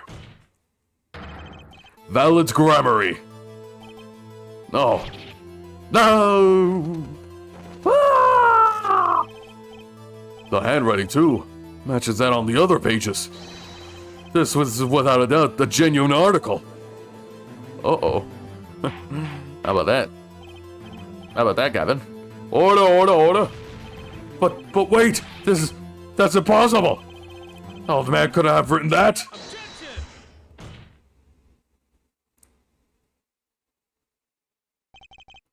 Finally. You just couldn't resist, could you, right? Resist what? Presenting solid evidence? Judge? Yes, Prosecutor Gavin? Might I request we put the current cross-examination on hold? The prosecution would like to call a new witness. But, Prosecutor Gavin, this evidence overturns the current witnesses. I ask only to put it on hold. Please, my new witness has a very, very important piece of testimony to give. 5 minutes, no more. I promise, Your Honor. Well, if you put it that way, since you asked so nicely. Mr. Wright, what's your take on this? Well, Your Honor, judging from this enthusiasm, we'll have to hear his new testimony sooner or later anyway. So it might as well be sooner. No, Phoenix Wright! No, Phoenix Wright, no, wait, this is, what a mistake. You're gonna get fired and then gonna get freaking homeless and look like a bobo and be stanky all the time, man. You're gonna get fired from your freaking ace attorney job and it's gonna freaking suck. You're gonna freaking adopt a daughter with the freaking dad you killed, man. Come on! Well, this is highly, highly irregular. We'll put on the current cross-examination on hold. The witness may step forward. Or step down, I mean. Now, Prosecutor Gavin, please bring this surprise witness to the courtroom.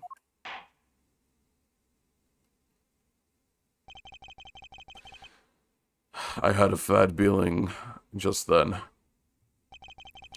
That ripped out page was too obvious. He must have known. And I should have known it was a bad sign all around. Oh my gosh, it's him. Holding trial with no audience is a first, even for me, Prosecutor Gavin. I beg the court's understanding. But I had to make a judiciary deal with the witness to secure his testimony. A judiciary deal? The details of his testimony may have some legal ramifications, shall we say. Thought it's best to contain the information to this room. Very well. And you are the witness, I gather? Yes. Yes, sir. State your name and occupation for the record. My name is Drew Misham. I'm a painter. A painter? You are somehow related to this case? No, well, not per se. I have one simple question for this witness. Mr. Misham, was it? Do you know what this is? Oh, yeah. I know it well. How is that possible? Have you seen this diary page somewhere before? Oh, yeah, I mean, I made it. You... what? You made it? Yes. You might call it one of my works. The prosecutor's office received a tip-off yesterday. Illegal evidence have been prepared for a trial of Zach Ramery. Illegal evidence? I initiated an investigation and found this witness. A painter of the world at large, Drew Misham, has another side, you might say. He is skilled in making perfect reproductions of certain things. Forgeries, in other words. Forgeries? Well, so we are to understand that this page here is A fake. Prepared by a certain defense attorney. Hold it! I didn't prepare this evidence! Ah, the attorney speaks. Something about this page, I presume. But what is he saying? It makes no sense. After all, it was you who presented this evidence to us, Phoenix Wright. Witness, I mean, Mr. Misham, was it? Who requested this forgery? Who was your client? That, I don't know. What? Most of my clients prefer to remain anonymous, even to me. I make the items they want and receive my payment. That is the extent of my contact with them. But there's no proof that this is a fake. It's a fake. Huh. To avoid just this sort of problem, I always put a special mark on my works. I could say without a doubt, this is mine.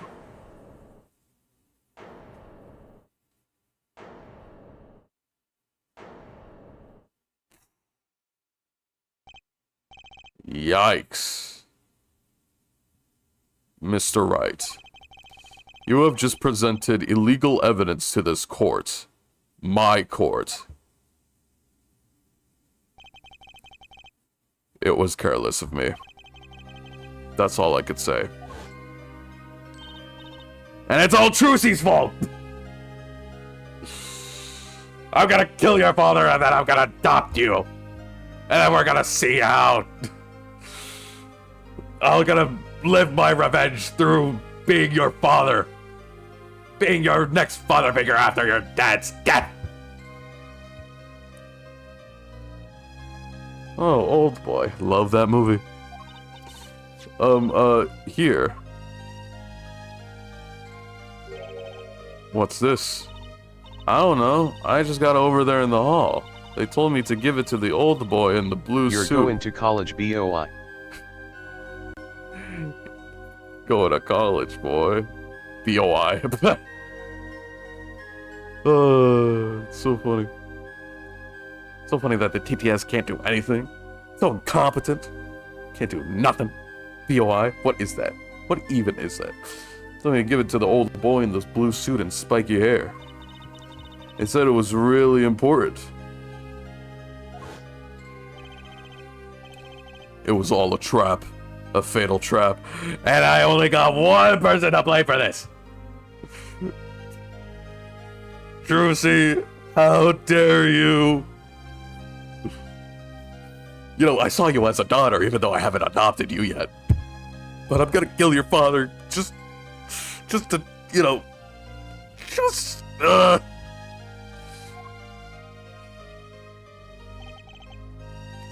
Mr. Wright? Yes? Do you have an explanation for yourself? If I did, would the court hear it? Probably not. Forging evidence is a serious crime. And presenting it in court, a serious mistake.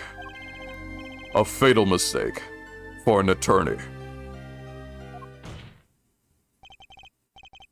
Fatal, too, perhaps, for your client, I fear. Tell me, what kind of defendant relies on forged evidence? It's not like I knew that, man. It's not like I knew it was forged. It's not like the court was willing to hear me out either. So really, it's a lose-lose situation. The answer is quite clear. A guilty one! Objection! Oh, man. Your Honor, wait! I understand that presenting forged evidence in court is a serious crime, but you cannot hold my client responsible for the actions I undertook as an individual. I'm sorry, Mr. Wright. Your Honor? Another close call, I dare say. If the prosecutors are...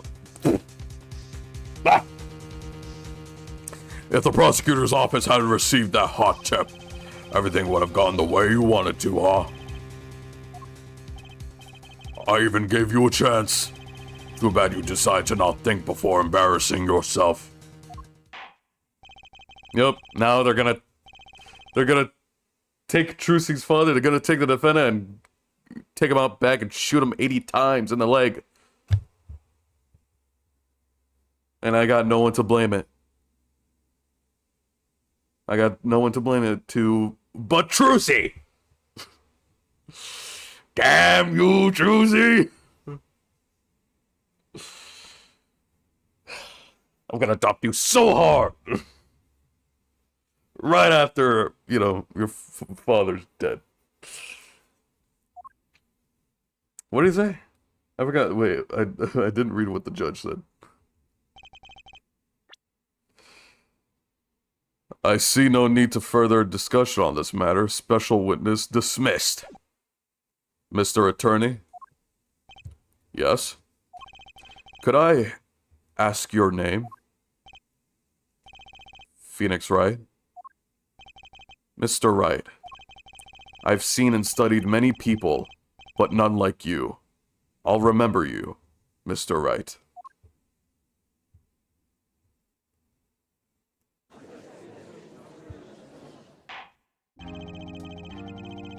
Though I deeply regret having to declare a verdict in this way, this trial is over. Oh, nah, bro, they're gonna freaking execute him. You have the right to find a new attorney and make an appeal. However, this court must... Your Honor? Yes, Mr. Zack? There's one thing I wish to make clear. Today, in this courtroom, you cannot declare me guilty. It is impossible. The balls on this guy, man. Like, you just do that. Like, regardless. Like, have you been listening to what happened, man? Like, I feel like you can't just say that if you knew what was happening. I'm afraid the defendant is quite mistaken. I most certainly have the authority to declare a verdict on you. Except, tell me, how do you plan on announcing your verdict while your defendant does not exist? Doesn't exist? What are you talking about? I am talking about this! What? He killed himself!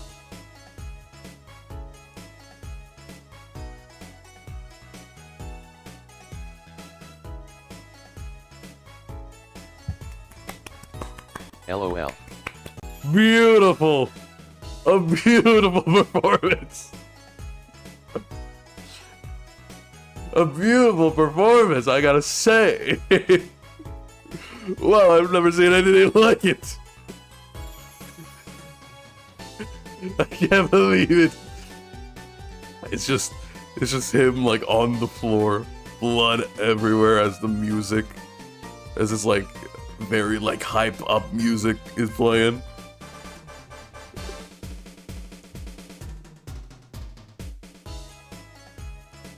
of a... I can't believe you just did that. Mr. Nigmar. The defendants escaped! Find him! Quick! Bailiff, close all exits from the building. On the double! He must not be allowed to escape. Guards, seize that man immediately. Do not let him go. And send him to the guillotine once you caught him. He's just actually just gone. Where did he go? That day, in that courtroom, a miracle occurred.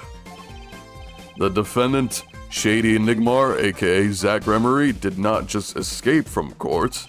He literally, unbelievably, vanished. Right before the bailiff's eyes. No one's ever saw him again. Not since that day. Except we did in the first case of the game. This is the Grammary miracle!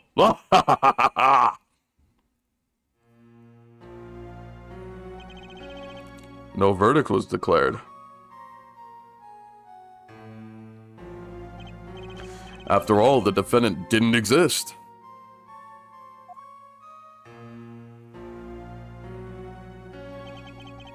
That's how it happened.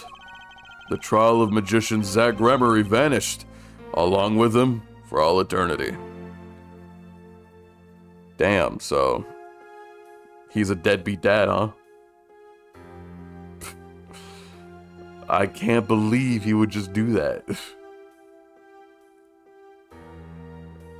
Like how they described Zach Remery. It's like, oh, ever since that accident, it's very traumatizing. Very, very traumatizing. No, he's just gone. Poof, just like that. How did he, that's just, poof, just gone. Is that worse? Like, imagine someone would be in an accident. Like, maybe like a car crash or something. So, they're dead, but at least you have their body. That sucks, that's traumatic. But what if it's just, they're just gone? Right before your eyes. Now you see them, now you don't. That's kind of crazy. I feel like that's just a different spectrum of trauma. Especially for like a dot. Like, imagine if Trucy was in like the courtroom during that. It's like, damn, you just saw your dad like poof. Just your dad just like that. I mean, a lot of dads do that also, but you know, not as literally as this. That's crazy. I feel like a lot of dads out there might be a little bit jealous of how quickly and just like that, he's just gone, he's vanished, he's never to be seen again. That's crazy. Or maybe he's like, maybe he's like in the Bahamas or something, I don't know. Maybe he just teleported to like, I don't know, freaking like Honduras or something. I don't know, probably something in a nice place to retire. I never seen the judge's chair like this. Oh my gosh. The mysteries that remained behind were all solved, however, but not until 7 years later.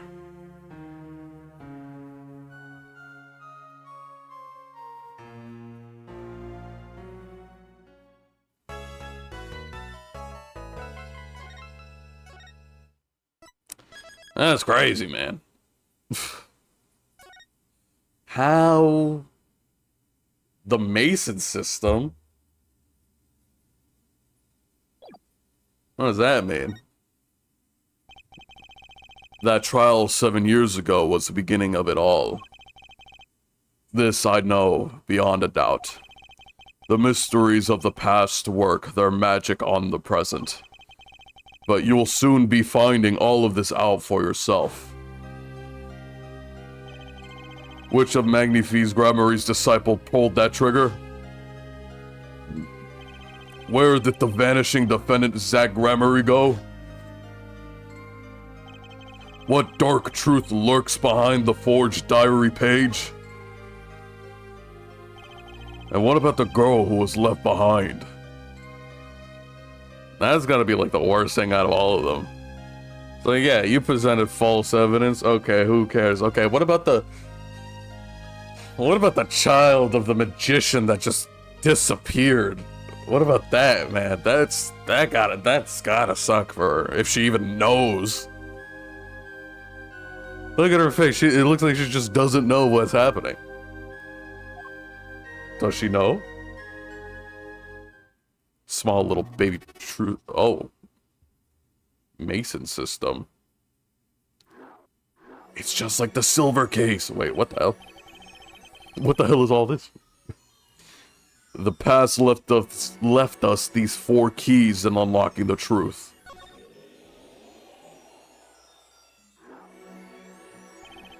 But that's not all.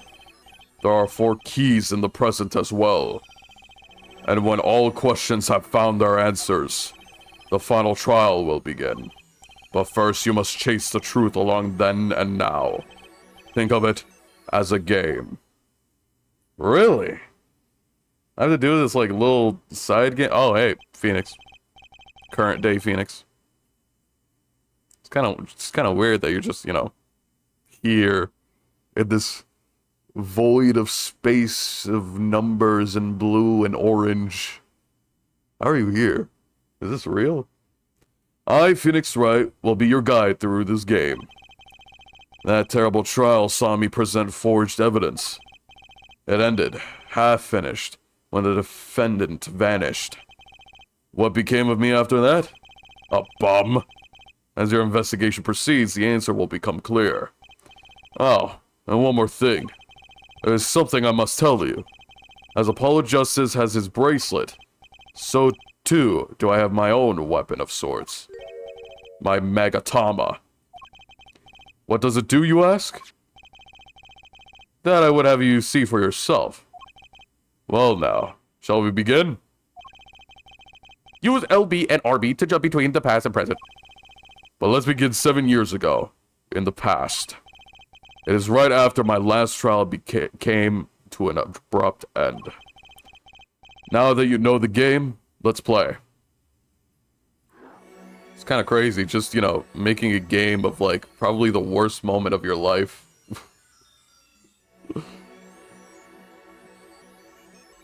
That's crazy. Jump to the present. This is very new. Defendant lobby number 2, right and Clue Law Offices, Drew Studio. Oh, it looked so old. Right and Clue Law Offices. Let's go there. Is Maya there? Can I see Maya, at least?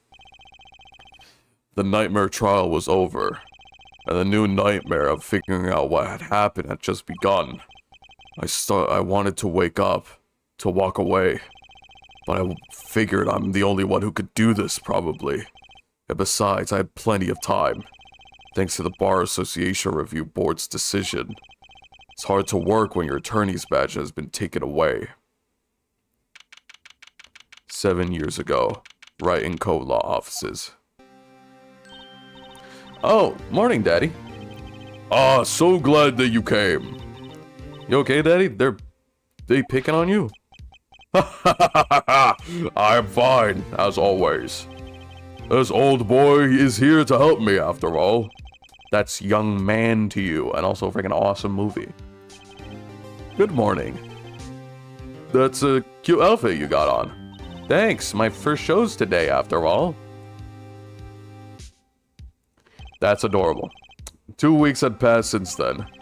I called her into my office. 2 weeks? You waited 2 weeks to call him?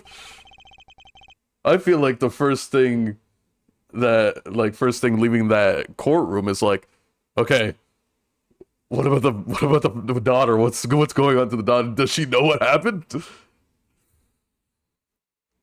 Trucy, there's something we need to talk about. It's been 2 weeks since your father disappeared. Like, literally. Like it's crazy. Like, did you see it? Like, dude, that was insane, man. Like, oh my gosh, bro. Like, that's crazy. We need to start thinking about your future. I did some calling around. This is hard to say, but you have no living relatives.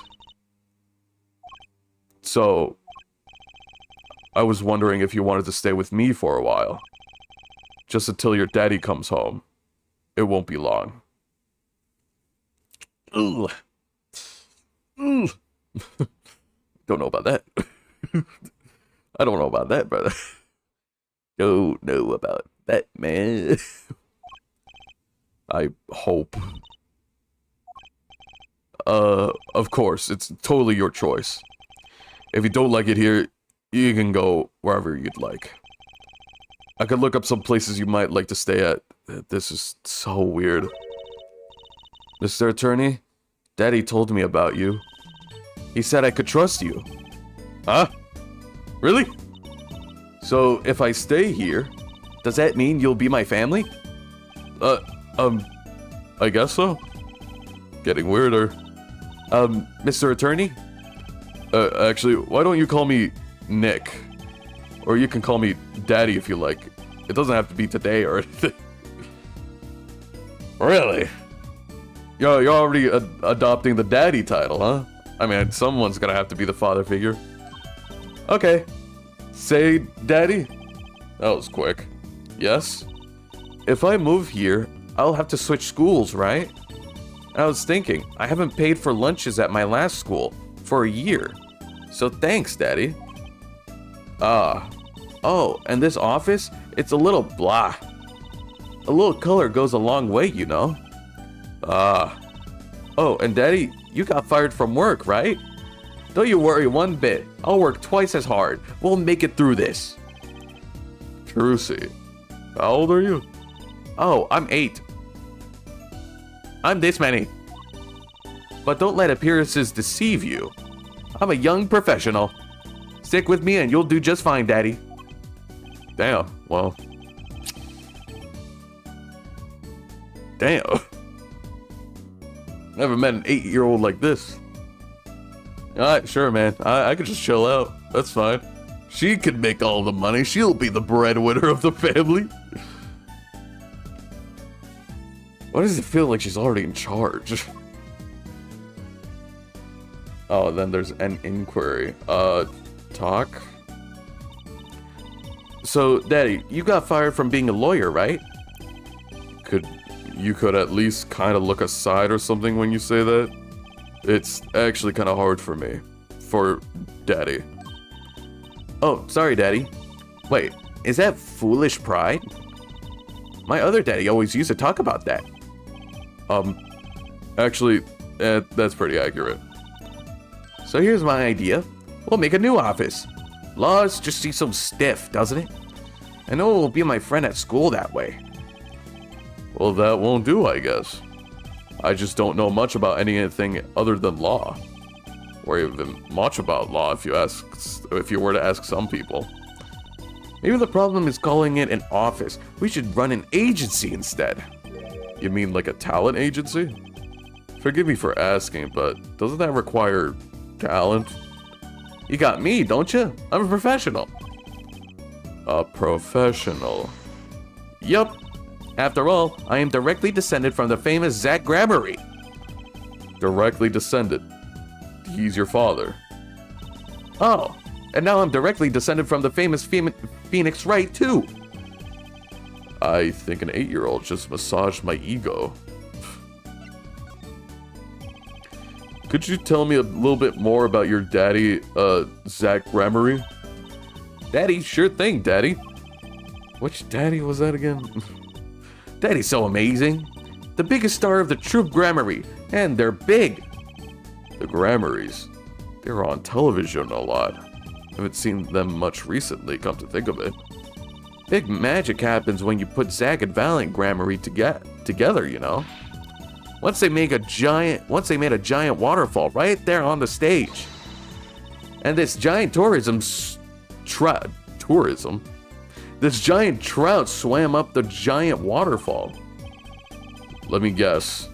There was a giant fisherman waiting for him at the top. I wish I could have seen more of Daddy's magic. I should have brought it up so soon. I wonder what happened to me with Daddy and Mommy both gone. Mommy? Yeah, what about Mommy? That's what I'm saying. What happened to your mother, girl? I haven't heard anything about Trucy's mother. But I have my magic. And it's great. And a great daddy, even if he is unemployed. Okay, man. Oh my gosh. You know, I think things are going to be okay. I wonder if she'll talk about her mother? Could you tell me more about your mommy, if it's okay? Mommy was so pretty. She was like an angel up on stage. On stage? You mean with your daddy? Yep. Oh my gosh. He accidentally, like, cut her in half. Like, for real. Instead of a big magic. Accidentally, like, cut her in half, like, legit, and then her guts, like, fell out or something.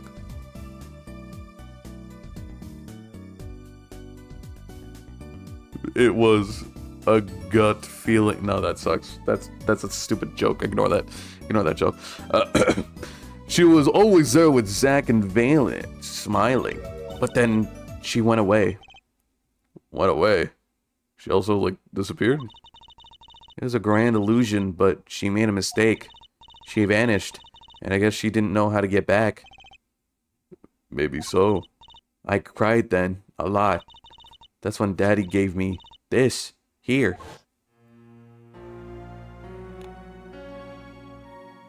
What?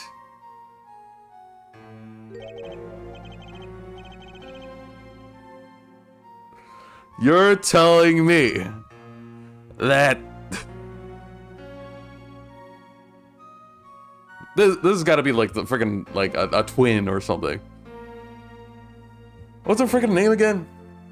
Lamar? You're telling me Trucy's mother is Lamar? You're telling me Trucy's mother is Lamar? Just for those who aren't in the know, we had a little case involving somebody that looked suspiciously like this woman right here. She was a performer, so she was on stage. She is a singer, but her whole deal is that she had amnesia and didn't remember anything before being this like singer persona. So that's the thing. That's what could be. That's why I'm like, whoa, man. Damn, that's crazy. I know, it's crazy. It's yeah, it's oh my gosh. Well, her dad's now like legit dead, or at least, you know, a person who looks extremely similar to her dad, that the same first name, is dead in a murder trial. She is still alive, but we don't really know where she is. But oh my gosh, this is crazy, man. I was gonna say something like, how did he pull her? But then I'm like, you know what? How did she pull him? But actually, how did they pull each other? I mean, opposites attract. They must be both be magnets. The hottest of and the talented combined into one. Damn. I don't know, maybe it's a twin or something, I don't know. She's beautiful. Her name is Thalassa. Thalassa Grammary. Poor girl. I didn't know her mommy had gone missing. And now her daddy's vanished too, right before her eyes. So she was there. right before her eye. Did he ask for permission? Hey, my living daughter Trucy was also, experienced the disappearance of one of her parents. Do you mind if I disappear as well? Vanish into thin air, my dear loving child that I will abandon?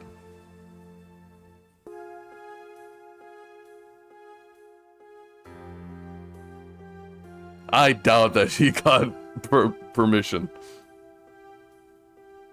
Hey, Daddy, you won't. Don't worry, I won't vanish. I promise. I don't even know how to do that. I wouldn't even know where or how to do that. Right. You can't even do magic. You're like a backup plan. Daddy always said to have a backup plan. I guess all I rate as is a backup plan. Juicy's locket. Alright, and then let's talk about the professional. So, Trucy, you're a professional? Yes, it's like that thing that they say. Baby frogs grow up to be frogs. They say that? I always thought that it was funny, though. What was? Aren't baby frogs called tadpoles?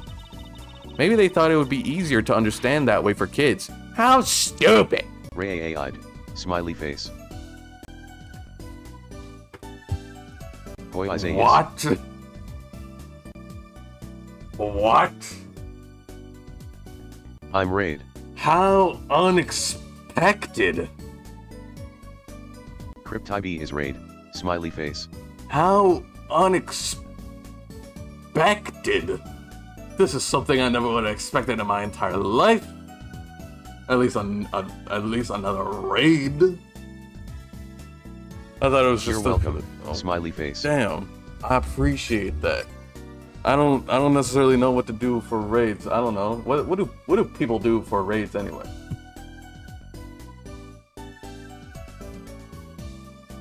Hello. Oh, you just say thank you and drink water. And done. Really? Is that it? Is that what everyone Say does? hi. That's what everyone does? The big streamers say hi and drink water? Damn it, I don't have water.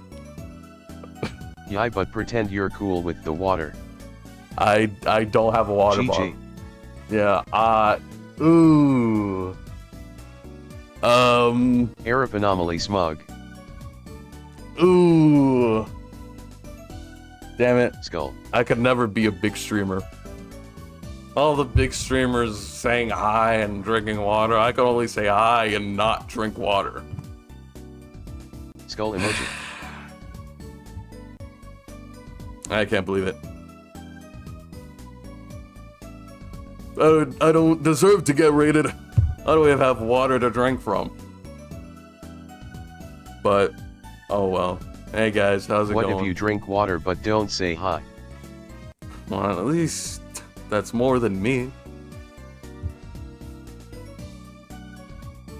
That's more than me because at least, you know, water streamers is the are key talking. missing ingredient. Exactly. But hey, it's okay. Okay, as you say so, I guess. You're still you despite the lack of water. Yeah, you know what? I guess you're right. But I am below those who do have water, because they have water and I don't. And they at least have water to drink It's from, true. and I don't. It is whatever. Next time, I'll probably have water. I don't know. I'll make sure next time I will have water, but whenever next time may be. Yay, smiley face. But yeah, welcome in. Go get water, RN.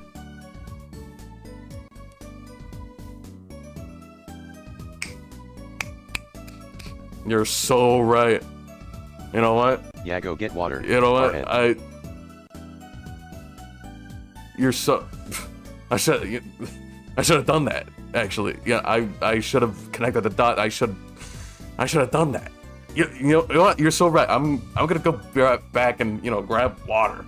You guys can like talk. You guys can like talk amongst yourselves and all of that. Well, I go get water. Cause like, dude, that's like so like, that's so obvious. Like, of course, I could just grab water. I could just grab water on my, you know, I could do that. I could do that. You know, I could just grab water for myself. That's what it is. I could have just done that the whole time. You know, maybe I don't deserve to be a big stream, but you know, we can always just change as a person.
It's just that easy, man. It's just that easy. It's just the water bottle and He's now not I'm coming here. back, is It's he? just that's all that it. That's Not all that like it takes. Could have done that the whole time. I had legs. I had arms. I totally had the ability to do that this whole time. Ugh. Well, that's stupid, ain't I? Ugh. Whoa. Anyway, That sounded like a Chungus water bottle. yeah, it's my Good job, metallic. Smiley face. It's my metallic bottle. Now you're a pro tier streamer. It's about time, actually. I've been waiting. I've been waiting very patiently while tapping my wrist of my imaginary watch. Finally. We made it to the big leagues, baby. Now, getting the water actually took a lot, so I'm gonna drink this water. Because, you know, getting it was, you know, a lot, and now I'm sweating.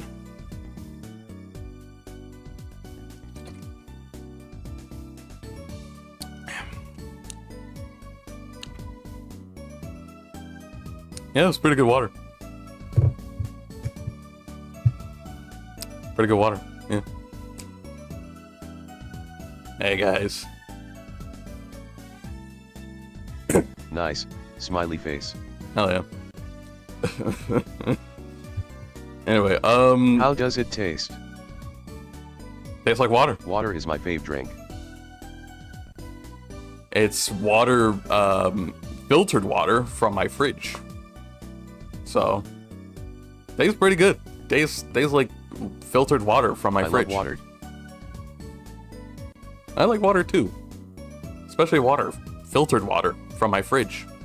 I feel like that's Water fans. water fans. Water fans rise up and simmer. Cause that's what it does when it boils. Or at least maybe like at a, you know, at a certain temperature.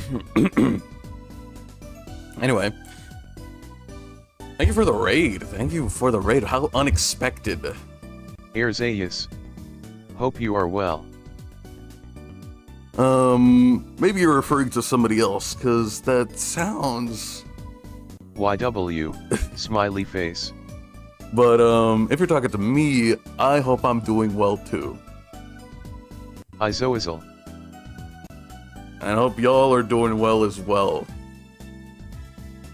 I hope y'all are well. Still very unexpected.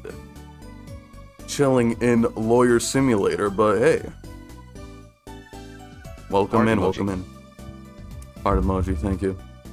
Smile. Hug emoji with hug emoji. I appreciate it, guys. This is overwhelming for a clown like me. I will explode later, but not right now. I'm playing Ace Attorney. By the way, if you guys didn't know, I'm playing Ace Attorney. Specifically Apollo Justice Ace Smiley Attorney. Face. Yep. Glad to have you Ace guys. Attorney, let's go. Maybe they thought it would be easier to understand that way for kids. How stupid. Right? So, in conclusion, you're a professional musician, Trucy. That's right. Well, want to see a trick? You're going to do a magic trick? Dude, show me. Come on, man, you're my daughter now. I gotta support my daughter's ambitions. Actually, I would like to see your trick. The future of the agency depends on it, after all. That's the spirit. Ready? Here goes. Ta-da! Oh my gosh. He's real? Hey, folks, it's Mr. Hat. I gotta say, it's good to be seen. Yeah! What the hell is that? Whoa, that was startling. The amazing Mr. Hat. Isn't he great? Your friendly neighborhood Mr. Hat at your service. Oh, he does look like his dad. He does look like your dad. I could see why. Yo, He looks amazing. He looks awesome. He looks like your dead father, though. But you know what? You wanna like, remember him some way, because he literally disappeared. So yeah, this looks sick. He certainly makes an impression, doesn't he? I'm so glad you like him, Daddy. Oh, my routines do get a bit heady at times. Get it? Heady? My friendly neighborhood Mr. Hat nearly gave me a heart attack. Oh, dude, he's so awesome. I like this guy. I like the amazing Mr. Hat. No, keep him close by, man. That's awesome. I think that's probably enough for today. Sorry to ask you so much at once like that. That's okay. After all, we're family. I just hope you're ready. The Right Talent Agency opens tomorrow. Tomorrow? But are we representing anyone? Me and you, that makes two, Daddy. I think you need more than that to make an agency. Besides, you may be a magician, but I'm no talent. Oh, I'm sure there's something you're good at. Well, when you put it like that. You mean you don't have any tricks? No good old standbys? This will not do. A boy should always have a trick or two in his pocket. Okay, I'll think of something. That's the spirit. See you bright and early tomorrow, Daddy. Oh my gosh, and he's back. Welcome to the team, Daddy-O! The team. Right. Dude, that guy is so freaking awesome. That Mr. Hat guy, I like the cut of his jib. Sometimes when magicians vanish, they leave something behind. That's how Trucy became Trucy, right? My daughter. To be honest, I was pretty lost those first few days. Thinking back on it, it was a pretty dark time in my life. But Trucy, happy, smiling Trucy, she was my light. That's so adorable. Even though I don't think you guys like actually, I did you actually like officially adopt her? Like, is there like adoption paper somewhere, or did she just, you know, live there now? That's the thing. I'm figuring it out, because this whole daddy situation got like, you know, it was established very easily. Detention center. 7 years ago. Detention center. Visitor's room. What strange sight doth mine eyes behold? Excuse me? Two men on either side of a single transparent pane. Yet it seems fickle fate has switched sides, so to speak. The forger of fakes walks freely, while the innocent languishes within these plexiglass confines. There's been no proof that I forged anything, nor proof that I took the life of my dear mentor. Yet, these chains cannot hold me for long. The stage awaits! And what, may I ask, awaits you? A little piano in a cold little hole in the wall. But since you're here... His cheekbones are going wild. I know, such strong cheekbones. He has such an angular face, which kind of helps with his banana-looking silhouette. He looks like a banana because the curves of his hair is not helping, man. It's all like yellow and brown like a banana. Laughing face. Shall we discuss? What shall we discuss, I mean? He is very banana. He's very banana, and and Banana for a core. big banana like that, gives me a lot of potassium. The shooting of Magnifiogrammary, for one. Who pulled that trigger, Valent or his partner Zach? His partner vanished before the answer could be found. If I'm gonna get any closer to the truth, this is the place to start. Let's talk, buddy. Blackmail. You interested in that? The suspicion on you hasn't lifted entirely, Valent. After all, you received one of those letters, too. You were just as obligated to follow Magnifi's instructions as your partner. You cannot refuse, and we both know the reason why. So I was, but only Zach Grammary followed them. Let us not speak any more of who shot what. Now that my partner has vanished, the question is moot. I'm more interested in learning something else, actually. Sorry, that was Phoenix. I'm more interested in learning something else, actually. And what might that be? I want to know what Magnifia had up his sleeve. How could he coerce you and your partner to kill him? The trick up his sleeve?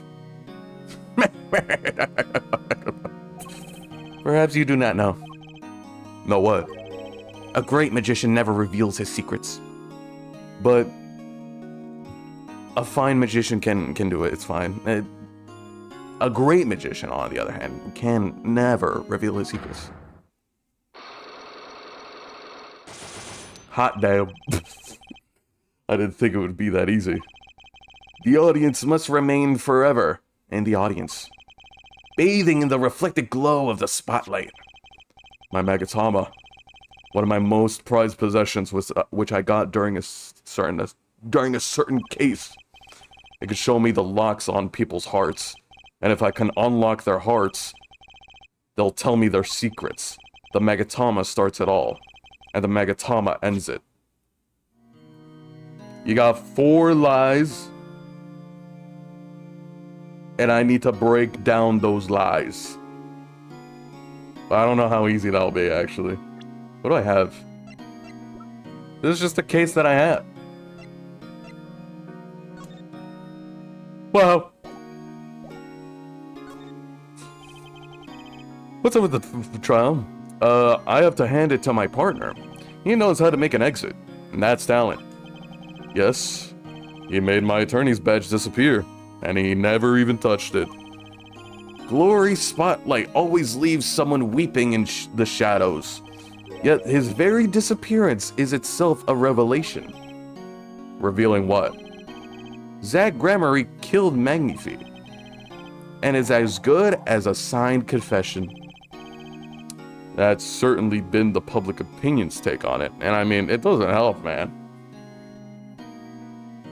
You're like, actually, Your Honor, you can't do a verdict on me, because you can't do one that doesn't exist. Can't put a verdict on a defendant that doesn't exist. So just saying that just already makes you guilty, man. I don't think that was a good play. I don't think it was even a good play of leaving your daughter alone, but you know, that's, you know, to each their own. That's certainly been public's opinion's take on it. I grow tired of my cage, and the time of my release is near. I must go and prepare. Planning on jumping back into the magic right away? As long as the audience waits with bated breath, it will be valiant. And also, yes, now that my partner has disappeared, Magnifi's repertoire is mine. Valiant Gramarye has a tradition to uphold. Is that true? Seen in this light, the trial was quite good to me, verdict or no. And you can't pay for that kind of publicity. Publicity? Can I come back to this? I feel like I don't have enough, like, evidence to actually, like, break any of the locks. Can I do that? I'm sure I can come back to that. Let me grab more evidence, and then when I have more evidence, I can come back to the detention center. 7 years ago, District Court, defendant lobby number 2. Didn't think I'd be back here for a while. Didn't want to have to remember that day. Though I deeply regret having to declare a verdict in this way, this trial is over. Your Honor? Yes, Mr. Zach? There is one thing I wish to make clear. Today in this courtroom, you cannot declare me guilty. What are you talking about? This guy is crazy. I'm talking about this! Oh my gosh. Oh, it looks so stupid. He's just gone. Just like that. Mr. Enigma! The defendants escaped! Find them, quick! Bailiff, close all exits from the building. On the double, he must not be allowed to escape. Guards! Get that, man. Get that, boy. When I came here on that fateful morning, I still had my badge, but now, like an amputated limb, I could still feel it itching. Where do I start? I don't even have the authority to investigate. Hey, you there, sir? Oh my gosh, it's this guy. Down on your head! Floor on your head! Now, now, now! What's the big deal? What's the big idea? My ears! No unauthorized personnel are allowed in here! But that would mean all unauthorized personnel are allowed. Zoink! I just say it like it is, sir. It's usually wrong. Thrown out of the precinct, lost my friends, my girl, and even my wallet. We've met before, haven't we? On a case 2 years ago? No recollection of that, sir. Huh? For me, working on a case is always in the present progressive tense, sir. There is no past. There is only now, sir. Okay, you're the bailiff, right? Yes, sir. Court Bailiff Mike Meekins at your service, sir.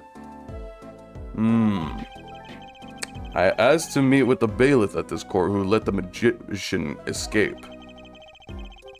Let me try to make this as absolutely clear as possible for you, sir. It was me! Sir? But you're just a regular police officer once, right? Sometimes bad things happen to good people, sir. Something tells me it's a long story. Let's not go there. So, you were in charge of security at the time of the vanishing? I'm dying over here. Oh, it's a hard knock life, sir. Throw it out of the... I don't know if that was even a reference to... What is it? Bonnie? Something like that.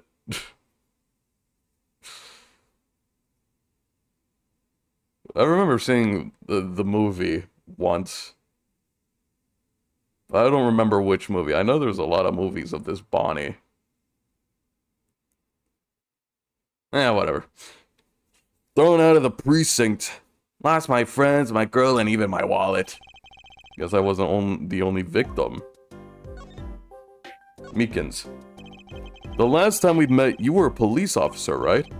In fact, you were still wearing your uniform. Sir, I wish I didn't have to tell you this, but last year tragedy struck a rising star at the precinct. I lost my case files 4 times in 3 days. They fired me. That takes real talent, actually. They don't know what they're missing. So here I am, sir, forced to start from square one, a lowly bailiff. But your uniform... I took it with me as a souvenir the day I was fired. That can't be legal. So, you were the one who let the magician get away that day? I'm dying over here. A star rises among the court bailiffs, full of hope that tragedy strikes. Is there anything you can tell me about it? About Zach Gramarie's disappearance? Oh, the humanity! That's enough of that. Why, yes, I'd say it was around 2 p.m. when I heard the commotion in court. I opened the door to see what might be amiss. The door slams open, slam, and some guy's face is just right there in front of me. Face! So, you saw someone suspicious coming your way? Yes, and I, being bailiff of little standing, I gave chase. A chase that Silk had all the way down the hall, sir. I have I have a diagram of the court building here. Really? That's what the courtroom looks like? There's courtroom number 7. That's courtroom number 7. That's where I was at, sir. All by myself. Nary a friend to call my own.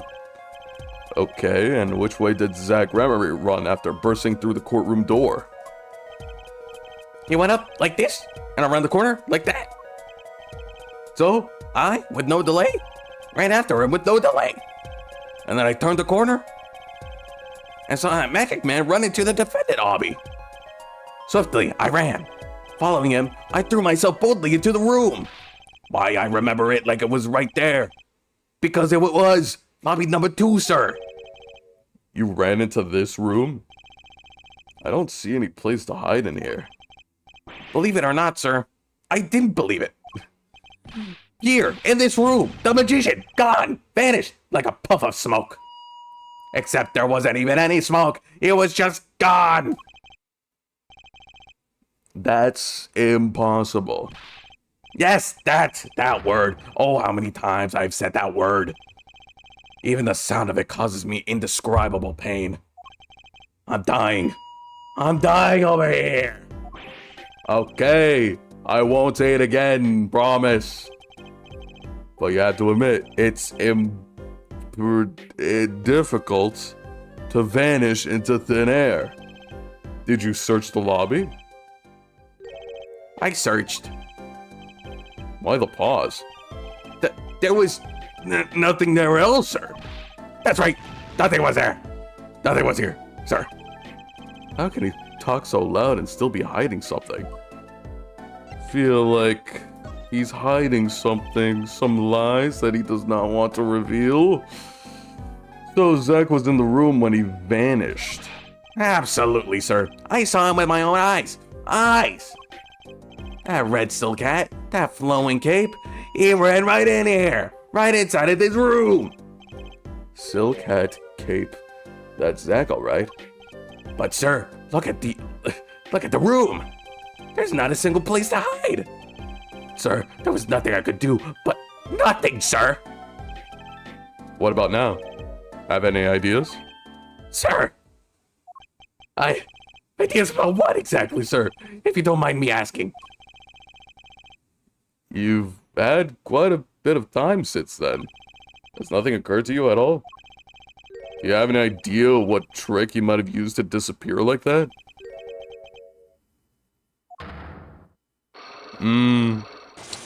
Classic. Psyche locks, I should have known. Another liar keeping his secrets, huh? How could he? Stop it, right? Stop that, stop. I'll come back to this. Drew Studio. Now this was the Forger's living lair. 7 years ago, Drew Studio. Yikes! This is disgusting. I figured you'd come here sooner or later. Oh, it's you. No way. I decided on sooner. Drew Misham, was it? I haven't done anything illegal. Isn't forgery illegal? I thought that was like the whole deal. And I didn't come here to whine about past events. I wanted to ask you some questions. I suppose you have that right? Yeah. That day, the entire court descended into chaos. Only you stood still, your eyes calmly watching. I admit, it made quite an impression on me. I'm used to finding myself in outrageous situations. Phoenix right, was it? I'll answer what I can. I'm not sure, but feels like I'm being watched intensely. Oh my gosh, it's baby Vera. Oh my gosh, so baby and wearing the same clothes as she would 7 years later. This is my daughter. Vera, say hello. Oh, she's gone. Yup. Kids don't like me. Who would have thought? Shall we begin then? Mr. Misham, judging from this place, you're a painter? Not, sadly. A profitable one. I've never sold a painting. It's a source of considerable embarrassment. I would be able to get by were it only me. Your daughter? Her mother grew weary of me and left. I don't want her to grow up needy, Mr. Wright. That is why I began my other occupation. Forgeries? What's up with that? This is a crime, you know. Don't look at me with those eyes. I know what it is that I do. More than half of the paintings they bring me are stolen. I misheard needy as meaty. Meaty. Man, I gotta go for some beef right now. I am hungry. Maybe like tacos, maybe like a burrito. Maybe just like a nice steak. Meaty. Big meaty claws. Oh my gosh. What did you say, Bunk? Big meaty claws. I don't know why that one fish had an accent. A lot of the fish in SpongeBob. One hat. I don't know why a lot of the fish in SpongeBob didn't have accents. They all just kind of sound all very the same. And there's just that one guy in the band.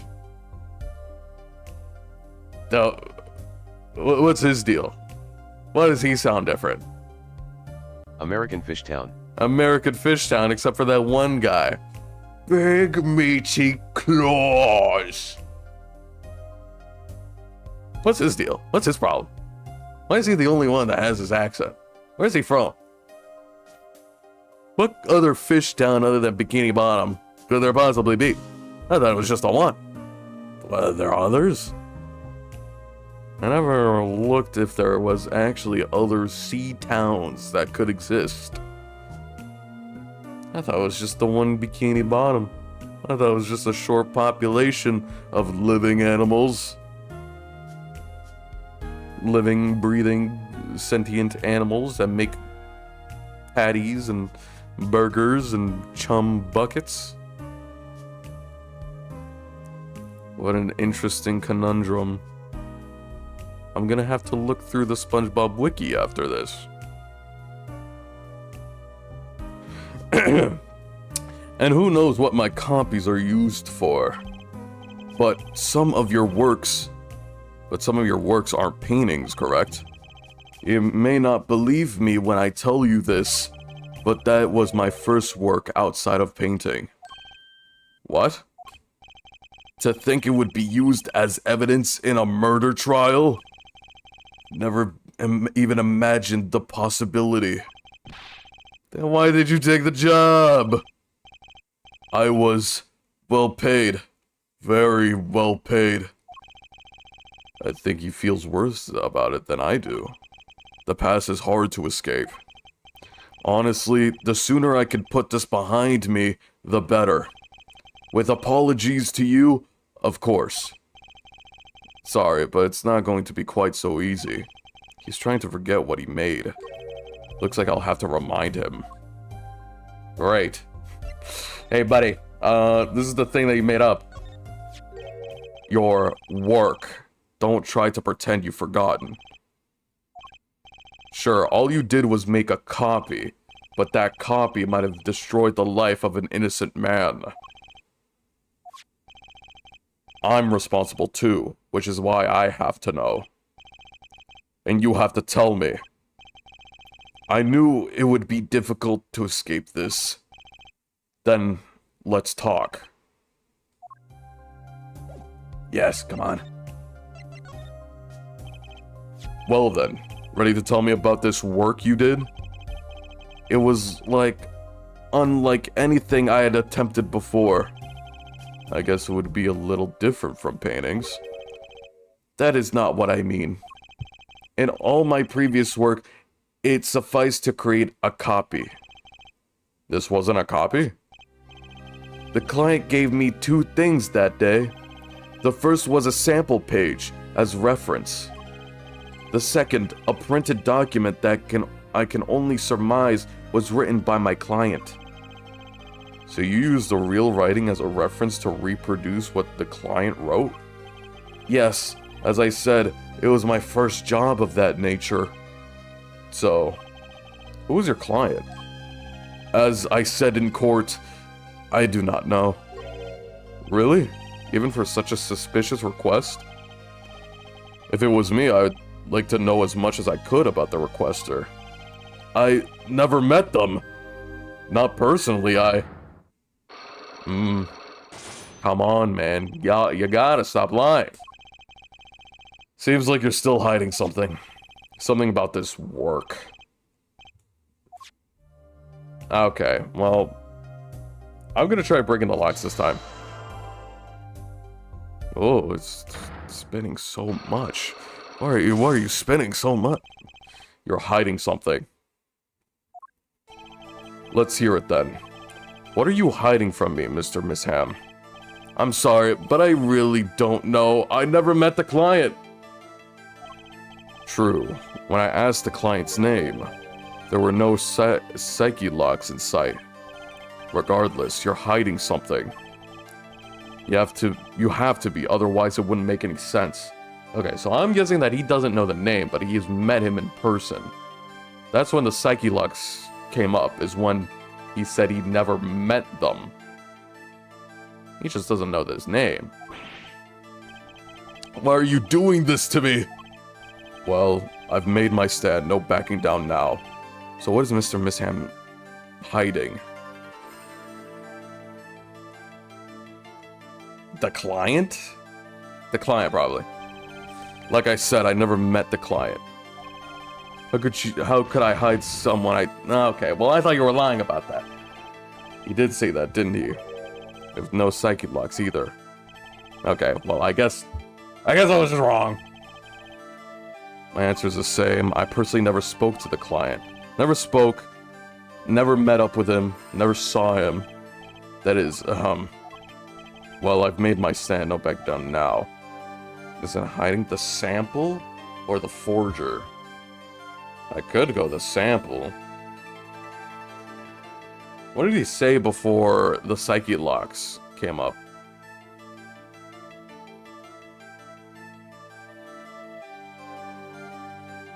Who was your client? As I do not know. I want to much know. I never met them, not personally. Oh, okay. The forger. I could pretty much piece together what it is that you've said. It's not him that met up with the client, it's somebody else. What is it then? You told me that you knew about the client, and that I couldn't see any psyche locks. Psycho locks? Is that some sort of asylum security? Or our new hairstyle, perhaps? But then they did show up, didn't they? Who was your client? As I said in court, I do not know. Really? Even for such a suspicious request? If it was me, I would want to know much about the requester. I never met them. Not personally. Not personally. Those were triggered the psyche lock. Again with the psycho locks. Now I really must know what they are. So you didn't meet the client. But someone else did. Maybe the real forger behind this evidence. Perhaps I'm hung up on this lock business. But I'm afraid you've lost me. Yeah, well, I didn't come here to talk about psyche locks. As long as I've come to the right conclusion, it doesn't matter how I get there. And your conclusion is? The real forger behind this wasn't you, Mr. Misham. Poppycock! I didn't know what you're talking about. That's my work, I tell you. Made here in my studio. Who else could it have been but me? Keep forgetting poppycock. It's like a real phrase that real people say. What an old man. That is the real question, isn't it? Though if the real forger wasn't you, then I don't have many other people to choose from. The real forger at Drew's studio is. Oh, I mean, it already said. It's Apollo Justice! I knew it! As opposed to a fake phrase that fake people say. Right, of course. See, you get it. You understand. That would be the opposite of real phrase that real people say is a fake phrase that fake people would say. You're right. See, you get it. Glad we're on the same page here, man. I'm glad. Can't see it, but I'm smiling so wide, ear to ear. You're just gonna have to imagine it.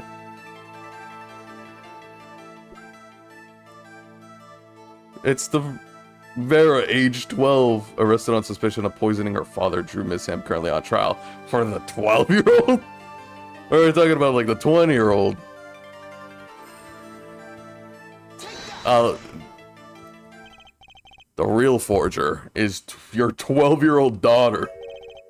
Is your daughter Vera Misham, isn't it? Ridiculous! My daughter's only 12 years old, Mr. Wright. I've always been more one for landscapes, not surrealism. Nice comeback, but you're shaking in your boots. I've got you now. The only two people with access to the studio are you and your daughter. The psyche locks tell me you're not the forger, which makes your daughter the only possibility. I feel very much on the edge of going psycho lock myself. Yes, we got it. Unlock successful. Yeah! Shebang! Oh gosh. I don't know how you knew, but you're right. The one who made this page was my daughter, Vera, not I. Got him. Got him, baby! Shebang. A fist bump into the air, freeze frame, like one of those Disney movies. She's only 12, a genius you might call her. A precious little girl outshining her father. There's been a lot of that going around recently. I let her play in the studio, and she watched me. She taught herself in that way. The drafting tools and analytical devices I bought when they became necessary. They're my little girl's playthings now. I do detect a little bit of fatherly pride. So, Vera was the one who made this page. Would she know who the client was then? Actually, the client came once. Here, to the studio. What? Why didn't you say so sooner? But their face was covered, and they did not want to talk to me. So they talked to your daughter? I will speak only with the artist, the client told me. Then that little girl is the key to our mystery client's true identity. I gotta talk to your daughter, man. This is very important. Okay, so what do I do now? Maybe I should talk to her father a little bit more. Or is it time to turn my attention to Vera?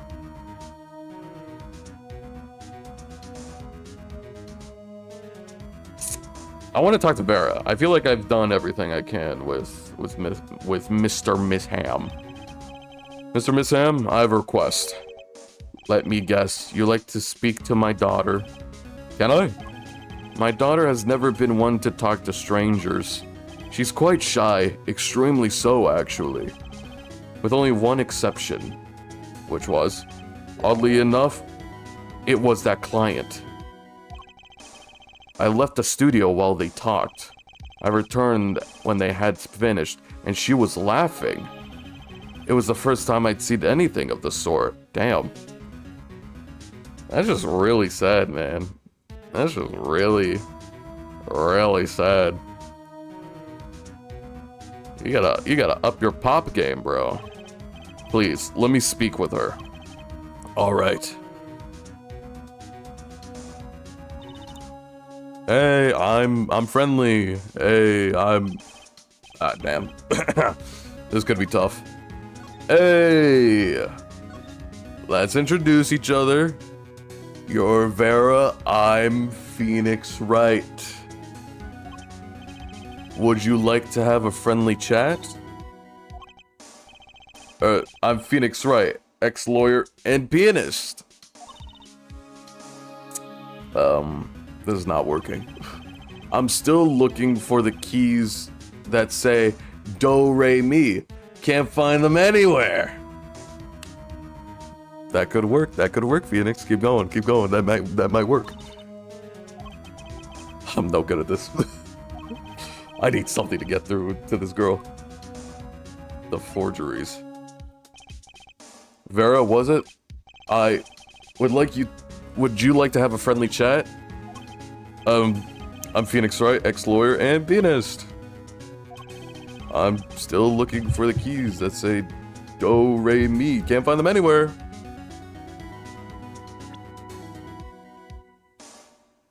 I realize I'm running out of time. I'm sorry, guys. I'm gonna have to cut this stream very short. I just looked at the time. I gotta cut this. Hey guys, I gotta go. Hey guys, I gotta go. Excuses Yumsu one head. I completely forgot about this thing that I had to. Silver 29 LOLJK. Yeah, this is all excuses. Time flew by. Whatever excuses I have, time flew by. Dog ate my sandwich. Toothbrush won't talk to me anymore. Something like that. I'm sorry, I'm gonna have to cut this off very abruptly, but thank you guys for being here. I'm gonna get out of here. Thank you guys for being here. I appreciate y'all. What else? have a good day.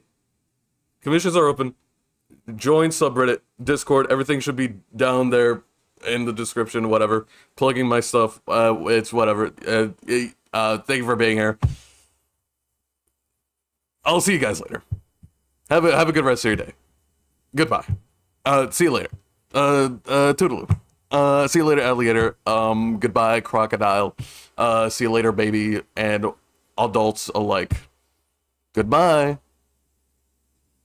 I'm so late.